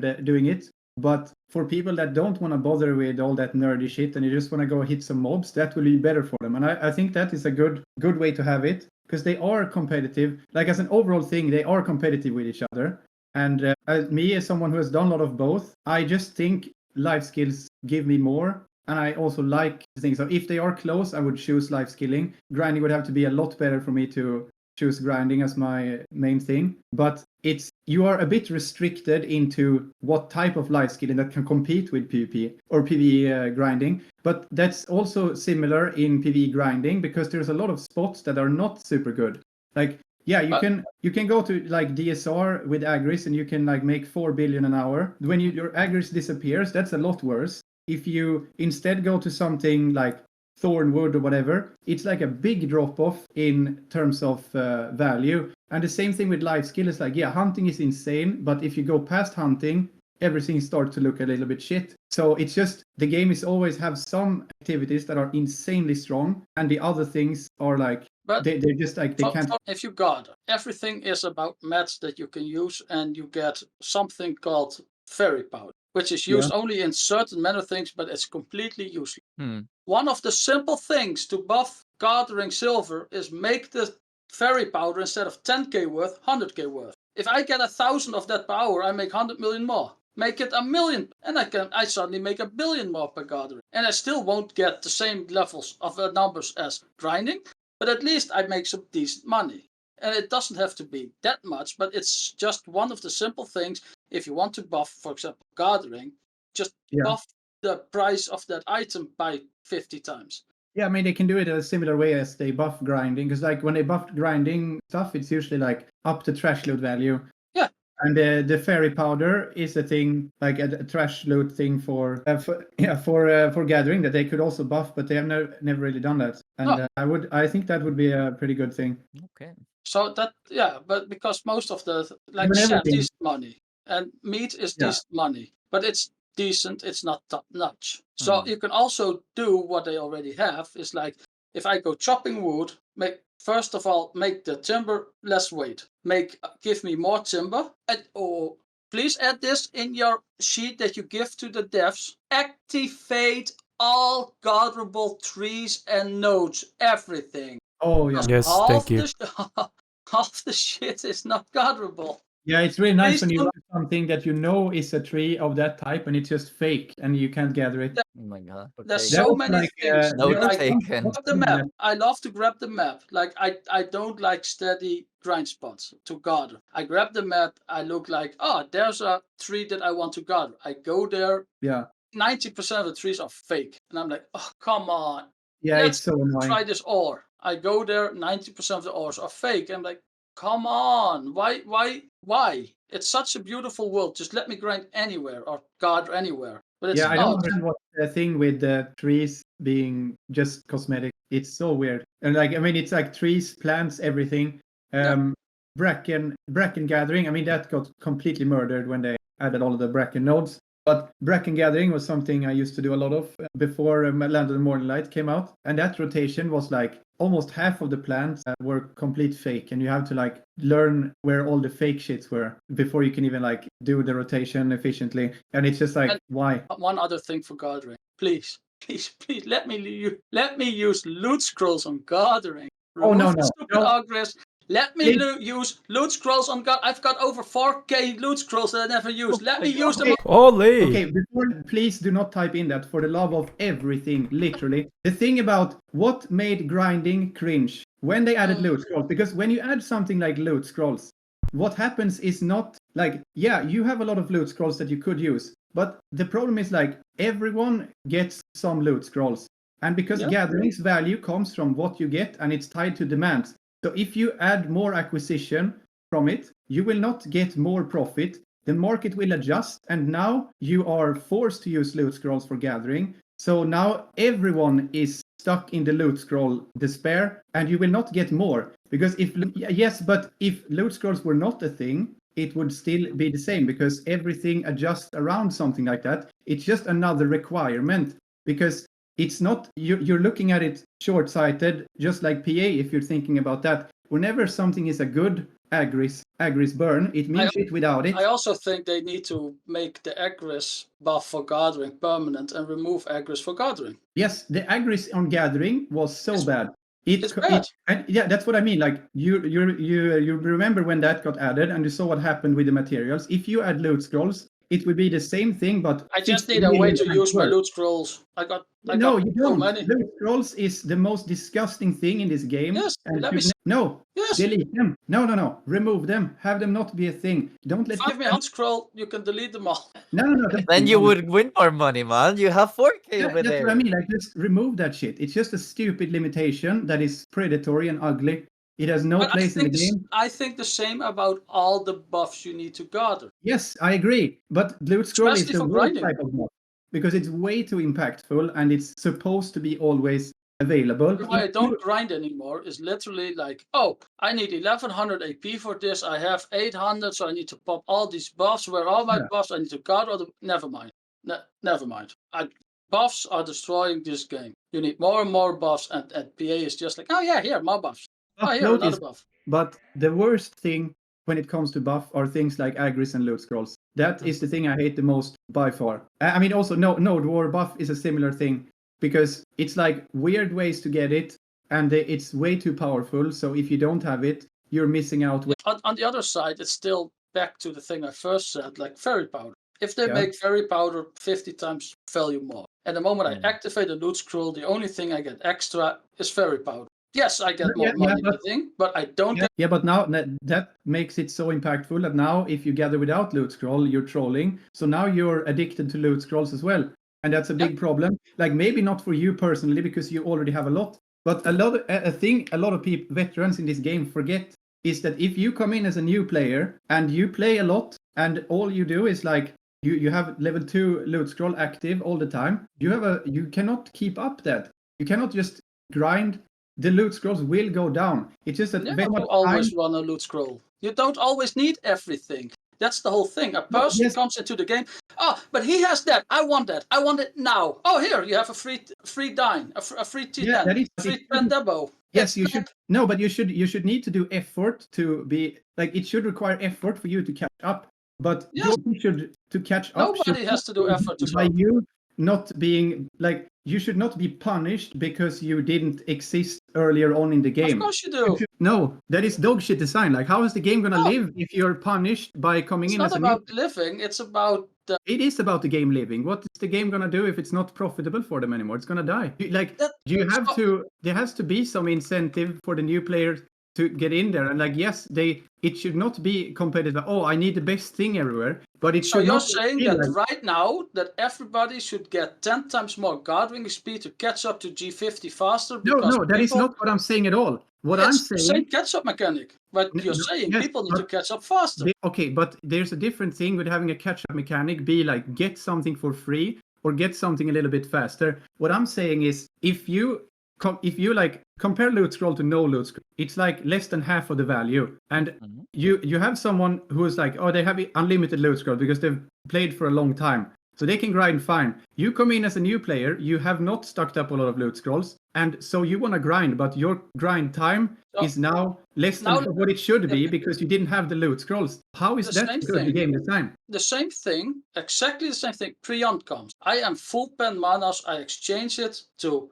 Oct Prion. I immediately, because I have so much silver that someone else doesn't have, that's the same as I have many loot scrolls that someone else doesn't have. I invest that silver and I immediately deck Prion. Yeah. Completely done. I'm done with the thing. Yeah, that's also Everybody needs to catch up, and they can't because they don't have the silver. No, but you're completely missing the point. I'm not saying that you're not supposed to that you should be able to catch up easy. I'm saying that it's so stupid to add a barrier that is not a problem for someone who's just existing in the game, not doing anything, and it's actively punishing people that wants to play the game. Because you will run out of, you cannot keep up with loot scrolls if you just you can't just, I mean, you can go season grind and get, or season gather trees, and you can get a lot of time filled that way. And so now it's not as big of an issue as it used to be. But the fact is still there that if you have something like loot scroll, the whole idea of it is extremely punishing to people that want to play the game and want to catch up. They should require a lot of effort to catch up, or catch up. You can call it whatever the fuck you want, like progress or whatever. But the fact that your progress is so much worse because of some weird shit that you can't reliably get, I think that is extremely bad design for a game that is supposed to be about personal progress. Like you come in oh yeah, I could do this, but if I just existed in the game and did nothing for half a month, I would be able to do this at double the efficiency. How in the fuck is that good? So what you're saying is that what I do in game is completely bad, because all I do at these days, the last months, 2 months, I make 300 billion a month by just standing AFK in town playing other games, doing nothing. I don't video. No. I'm not saying that's bad. I'm saying that's completely fine. And it shouldn't have anything to do with loot scrolls. If someone like someone has to do effort to get the same thing.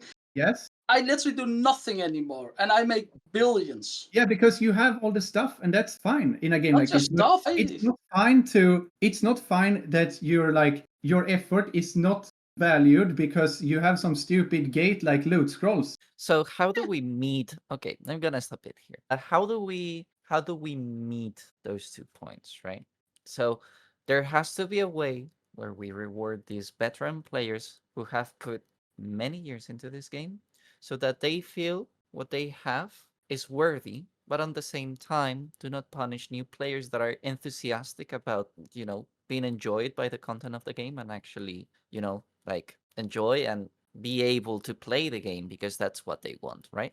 How do we meet those 2 criteria? Because they both, let's be honest, both points can be applied to most of the game, right? Exactly. How can we meet an equilibrium in between those? And first of all, I think it's really hard because people are very different in how they play the game because it's such a wide type of game. But the biggest thing is to not add gates that weird time gates that punish you for not being there. Because one of the best things about BDO is that it's not like all the other theme park stuff where everything is time gated.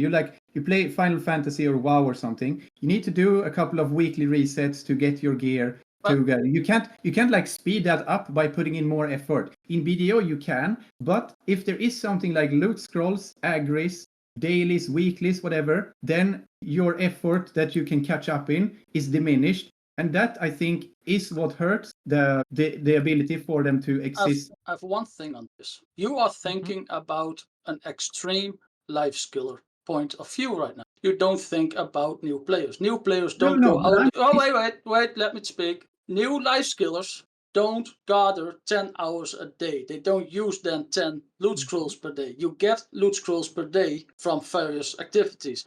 So if you gather 3 hours, you have enough loot scrolls for that day. Unless you are an extreme like us, you want to gather 10 hours per day. Oh, I don't have loot scrolls anymore. That's the same for grinders. Grinders. If loot scrolls are always available, what is the point of them? Exactly. Yeah.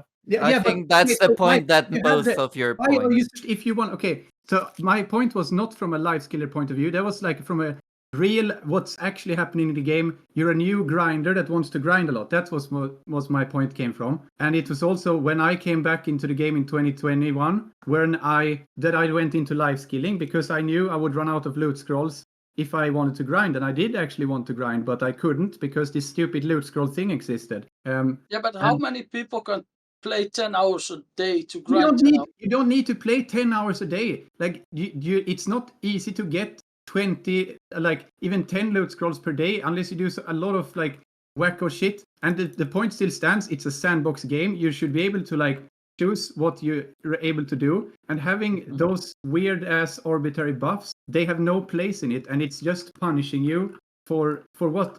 Because you get enough of them where like you accumulate them passively. So if you don't have to do anything with them, you have no issues with them. If you actually do need them a little bit, you have a massive issue. So it's like no impact for a veteran, but it's extremely punishing for a new player. You as a new player, you get onto season. You grind season. You get the time filled stones. And you can exchange them unlimited for loot scrolls. Yeah, but then you need to do grinding without them because you will run out. You will run out. You're too stuck in like you have never had the loot scroll issue. You said that I'm speaking from like a weird perspective where I don't see the other points where like loot scrolls will be an issue if you play a lot as a new player. It's not a thing for like almost anyone else because that's not how most people play the game. But the beauty of this game is like you should be able to play it how you want, and having loot scrolls a thing literally just hinders that for no benefit of anyone else. Because as you said, you just have multiple loot scrolls that you have no use for, and you would want to have them used. And yeah, that would be good for you. But what would be good for the game would be to remove every loot scroll and never have a system like that in the game. Same for accuracy. Because it doesn't hurt you, but it helps new players. And that is really hard to find something that doesn't hurt veterans and helps new players. Because when you add something like, because that is the thing that I got hurt by a lot as a veteran. Like when I took a break after finishing all my debs and like my 330 sheet AP and my TET origin armors. And then when I took a break right before Debo rings got added, I come back a year later and they have added Karasads. Debo's now dropped from so many things like the weekly bosses, so many more grind spots and things. So my Debos are now costing like 180 billion instead of like 450 billion when I got them. And yeah, that hurts. But it's also a thing that because they added new gear, they need to have some sort of catch up. So it's kind of necessary and it does hurt the veterans. But something with the loot scrolls is irrelevant to a veteran, but is giga punishing to a new person who wants to play a lot. And something like that is extremely bad in my opinion, because there's already so hard to find avenues where you can help one side without hurting the other. So how would this help? Like I'm thinking on what you both are saying. What if all these new player friendly content, like such as season and all that, rewarded even more with those loot scrolls? Yeah, I think if they don't want to remove them, just make it so that you get so much that you never have to think of it, even if you're a new player playing 10 hours a day with only spamming loot scrolls. Because, I mean, I get that maybe they don't want to remove it because that would be weird. And like people that don't understand would complain so much. So I think the best solution would probably be to just make it even more inflated how much loot scrolls you gain. Like I think limiting the amount of loot scrolls you can use per day. Yeah, that's like that could be a thing, but that's also an area there that's the reason why I hate AGRIS as a concept as well, because it's extremely rewarding for someone who does a little bit of something, but it makes the whole thing worse for someone who wants to do a lot of it. And that is also something I don't think fits in a sandbox game, because like the way AGRIS works is like, oh yeah, let's say you grind 1 hour a day is really powerful, but then you want to grind more, and that's like super weak. So someone who's like, oh yeah, I'll do a little bit of grinding and a little bit of that, and then you turn the sandbox thing. You have so many things like that, and you turn the sandbox thing into a daily simulator, just like a theme park. And that is something that I don't think fits in the game at all. But I mean, that's like more of an opinion thing. I know that's like a more nuanced way to look at that. But the reason I play BDO over like World of Warcraft and Final Fantasy, which is other MMOs I also enjoy, is because there is no time gate shit like that, and like my progress stays. It's not seasonal based, and I can just send my effort full in and not be gated by bullshit like that. If BDO just adds millions of time gates and shit into that, then World of Warcraft is the biggest okay. time gator. What? You can do one raid per week, and you have a chance to get a little bit of loot. That's the Exactly. time gator is. Yeah, that's my point. And that's what you don't want in a game like BDO, because the reason to play BDO is to not have that. Because Yeah, but it's you also need to reward people that do other things. Yeah, but that's where it comes to balancing many activities to be good. Like PA can't balance. That's the whole point. We're back at the beginning. yeah, but even with things gated, it's still unbalanced. So like it's not fixed by having it be hella gated anyway. So what is the point of having the gates then? It's just a hindrance. I just want more money power when I'm gathering. I think Yeah, that's what I mean. Like everyone looks at their specific thing and wants that better. What I'm trying to do is to see what the game can do as a whole for it to be better. Like, yeah, maybe I would enjoy a little bit better for my gathering, hunting, or alchemy or whatever. But yeah, you gotta look at it from a wider perspective than that. And that's the thing where like I think the Harmony Elixir thing was so good for PvP players specifically, because now they're not forced to do alchemy to get their best stuff anymore. Because that is something like I know a lot of PvP players that really hated that, because they had to, like, they were forced into doing alchemy just to be able to do their PvP shit. And that is not good. Like, it should be the option, like, because it is now, like, doing Harmony is like pretty good value. So you could do Harmony for yourself and get some extra value, but you don't have to. And that is How is it good value? Sorry, but how is Harmony good value compared to grinding, for example? because it's AFK. Yeah, is it really? Yes. I mean, okay, if you, I'm not gonna go more into I will just leave it at that then. But it is good if you know what you're doing. Yes. Yes. I'll point my perspective. For example, I'm a PvP mostly. I also do some PvE, and now I'm stepping my foot into life skills. Okay, so Yeah. I'm a non-tryhard in whatsoever for life skills. I just gather the materials like thuja sap and what else, like some mushrooms. I even do some truffle gathering. I just get all my materials, and instead of like spending all my money into like market, I just My do first it by question. my own supply. My first question: do you use mouse to gather?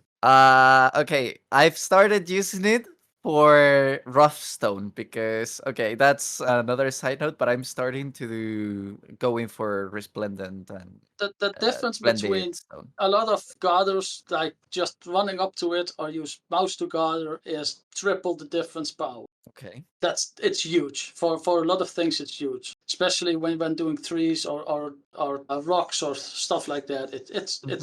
It's huge, and most people don't even know that. It's like, what? But that's already one of the things. Like there's many little quirks in life skills. That's the difference between of completely dog shit and somewhat reasonable. Yeah. But here's my approach though. Like, I do not have any intention on hard committing into life skills, right? I enjoy for myself like the procedure of actually go into a place, gather this resource, and then obtain what I'm looking for, right? For me, that's the beauty of it, the essence, the natural drive that gets you into achieving that specific thing that you cannot buy because you need it to do something. And then the reward of, for example, I did 1K harmonies. Maybe I lost some money on the process. I didn't give two shits. I bought what I needed. I processed it. I gathered, did 1K harmonies, and I haven't used them all because I have pretty much no time in my real to play the game, or not enough. But I have them, and I did them, and in case I need it, it feels good because I've made my own. That's what I feel about it. So, and that's how most life skillers do. That it's a fraction that's really hardcore. Most people just do it because it's chill. It's just chill. They don't care how much money they make. I have people that are on sea all day just because they like to be on sea. They don't care about how much money they make. Yeah, I mean, I think it's generally would like to see more like whenever you want a specific material. I mean, I touched on this earlier, but it should be better to just go out and get it for yourself. Because there's a lot of times where it's just like you don't like, let's say red meat now. That's also weird thing. Like hunting has completely killed red meat gathering and like most blood gathering. If something is available in hunting, gathering it is a fucking joke. And then there's a lot of things that you like. If you want in bulk, you would rather just go to the market because you can get some of it from nodes.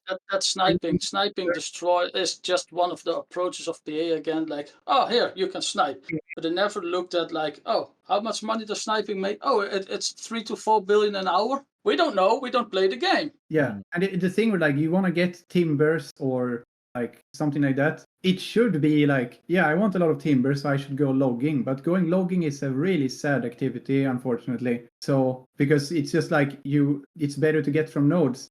And I mean, I know this is like a really hard thing to do, and it probably can't happen. But it would be ideal if most of the materials that you want to use, the best way to get them would be to like do something active to get them, like gathering, hunting, whatever it is. That's what I would like to see. Okay.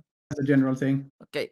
I'm gonna try to direct this because I feel like that we are closing on to the 3-hour mark. So I'm gonna do quickly. Let's close on the We trading didn't even part. start yet. Bro, we didn't say anything about trading. Okay, let's do some quick short questions. How is trading currently? Really bad. Shit.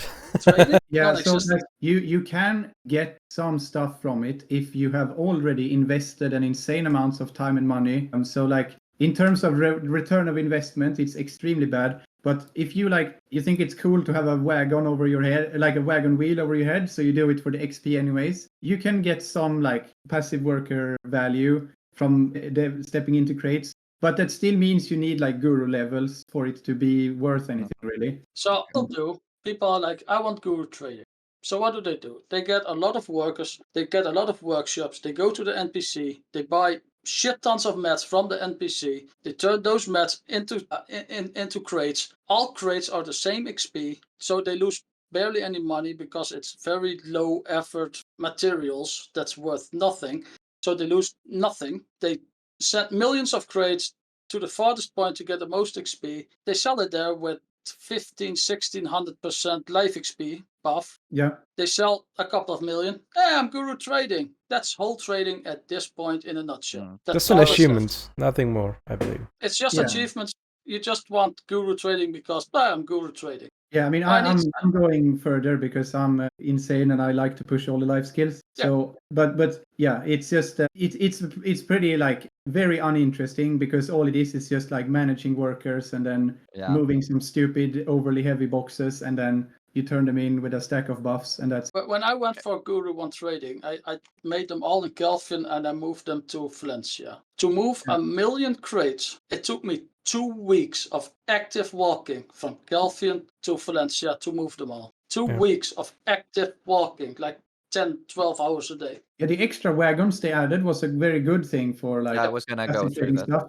I would personally like to see like be able to move more weights. Like they should probably up the weights of those wagons. But it's still a pretty good amount of weight. If you don't have some crazy empire, you can be fine with that. So I think it's like acceptable the way it is now. Just for me personally, I would need a lot more weight to not active move. With crazy, he means 50k crates per day minimal. Yeah. I mean, I'm producing like 85k crates per day now ish, and before I swapped to nodes, I did like 140k per day. So like, and I don't think many people do it like that insane. So yeah, it's like a niche thing for me. Okay, so the last question that I want to do before we close, unless there's something else that you guys feel like it should be said about trading. Yeah. Could the system that we sort of enunciated about making this sort of land of the morning light with the proper buffs and sort of balance coexist with the old system of trading based on crates? Not really. I think they need to commit to if Land of the Morning Light thing should be good. I think they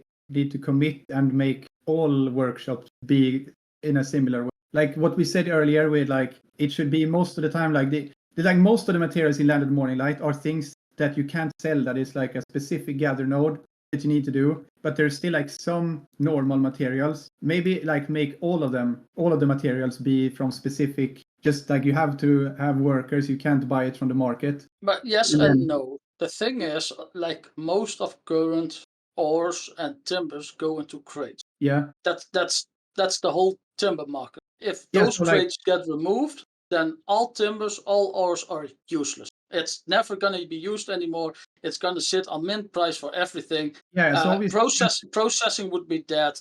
Trading would be dead. Workers would be dead because you can just remove 80% of your workers because you don't need the mets anymore. So they have to coexist. They need to keep the old way and basically only use Land of the Morning Light for the new way and don't introduce it in all cities, because if you remove the old crates, a lot of value in the game is gone, instant destroyed. I would probably quit because I have nothing left to do then. Yeah, like what I meant was not just only doing that. I was like, they need to commit to make that system work, not just like add it and then be done. What I mean is that for that to happen, like let's say that you don't have any demand for that anymore. You would need for like the general timbers and ores anymore, then you would need to create a different demand for them. And like maybe they could have it as it is now in Land of the Morning Light, where it requires a mix of normal materials and specific node material stuff. They could also have it, like bartering consumes some materials.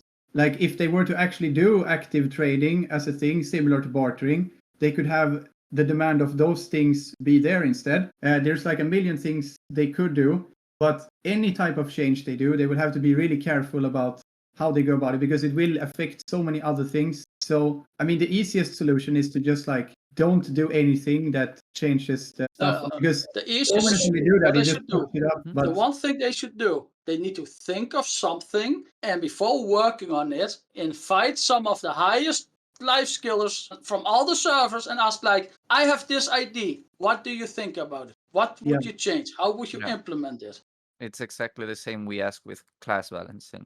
Exactly. Yeah, they need to when it comes to like market and life skill changes, it is really hard to know how things will get impacted if you're not like deep into that shit. So they really need to it would be really good for them to contact and take feedback from the community in that regard. And we would work for them for free. Yeah, Like, come exactly. on. We would gladly make their game 10 times 'cause, like, better, and they don't need to pay us. yeah, we just want the game experience for us to be better. So Yeah, I think we can use that as a closure of the podcast, if you guys agree. We've talked about training, bartering, sailing, and sea content, sort of, and Yeah. trading. we did also mix in quite a bit. For sure, there's a lot of Another- other mixed stuff, but I want to make a call for the rest of the Lifeskillers communities, because for sure, you guys, there will be more future episodes, like next week, Yeah. probably the next, because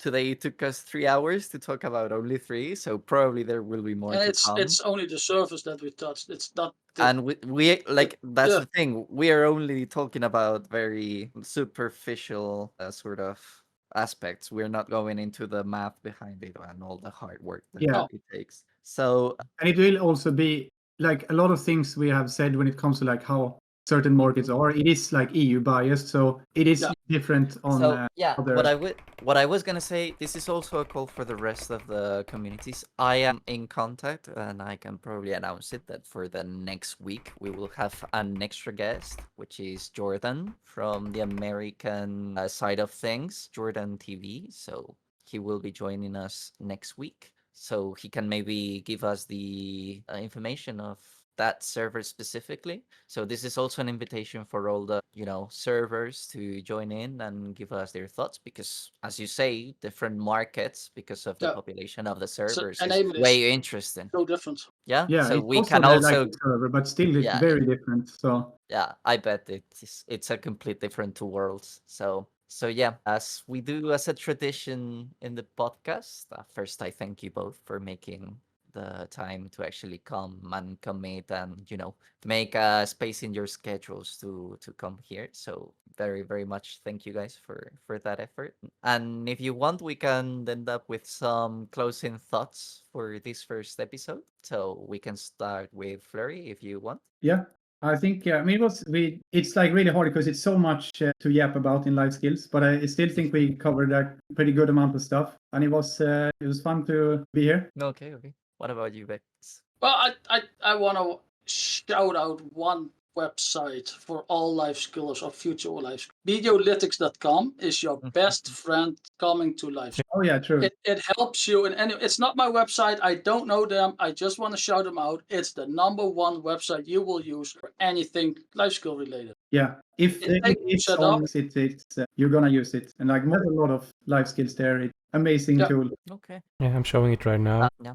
But really, guys, like if you have your spot here, if you want to repeat it, you're more than welcome. You just gotta DM me and say if you wanna come for the next week and for future. If I have time, I can yap all day long. I think I bet you guys can be able to come next week. Okay, as we well. can talk it after the closure of the podcast. But yeah, again, really thank you guys for coming, and also Quendia for allowing his space as always to Yeah. know, let all this community give their opinion, inputs, and let's try to make this hard work to put it into small brief points, give it to our CMs, and then see if it can reach the proper ears to make something good happen for us. Maybe not for this upcoming ball, but who knows, maybe for the Christmas one. Let's remain Yeah. hopeful. I'm still one of those that still have faith in that we can make something work and happen, right? So I'm really curious what they're gonna do on the ball.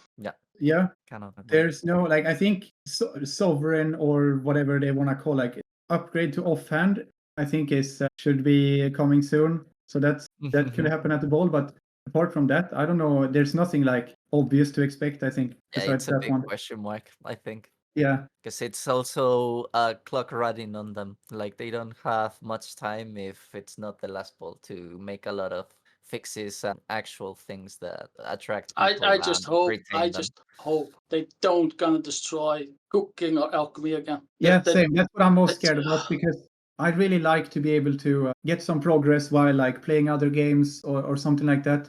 So as long as at least one of cooking or alchemy is good and bearable, I'm very happy. If none of them are good, then yeah, I'm a sad boy, and then I will maybe just AFK sail or something. Okay, you take it from here, Quentin. I appreciate it for all the takes and everything. Like hopefully we can find more life skill for the next part of the the podcasts. For today we are done. You know what we say? Do not forget, video is just a game, and don't play Awake in Dracania. Okay.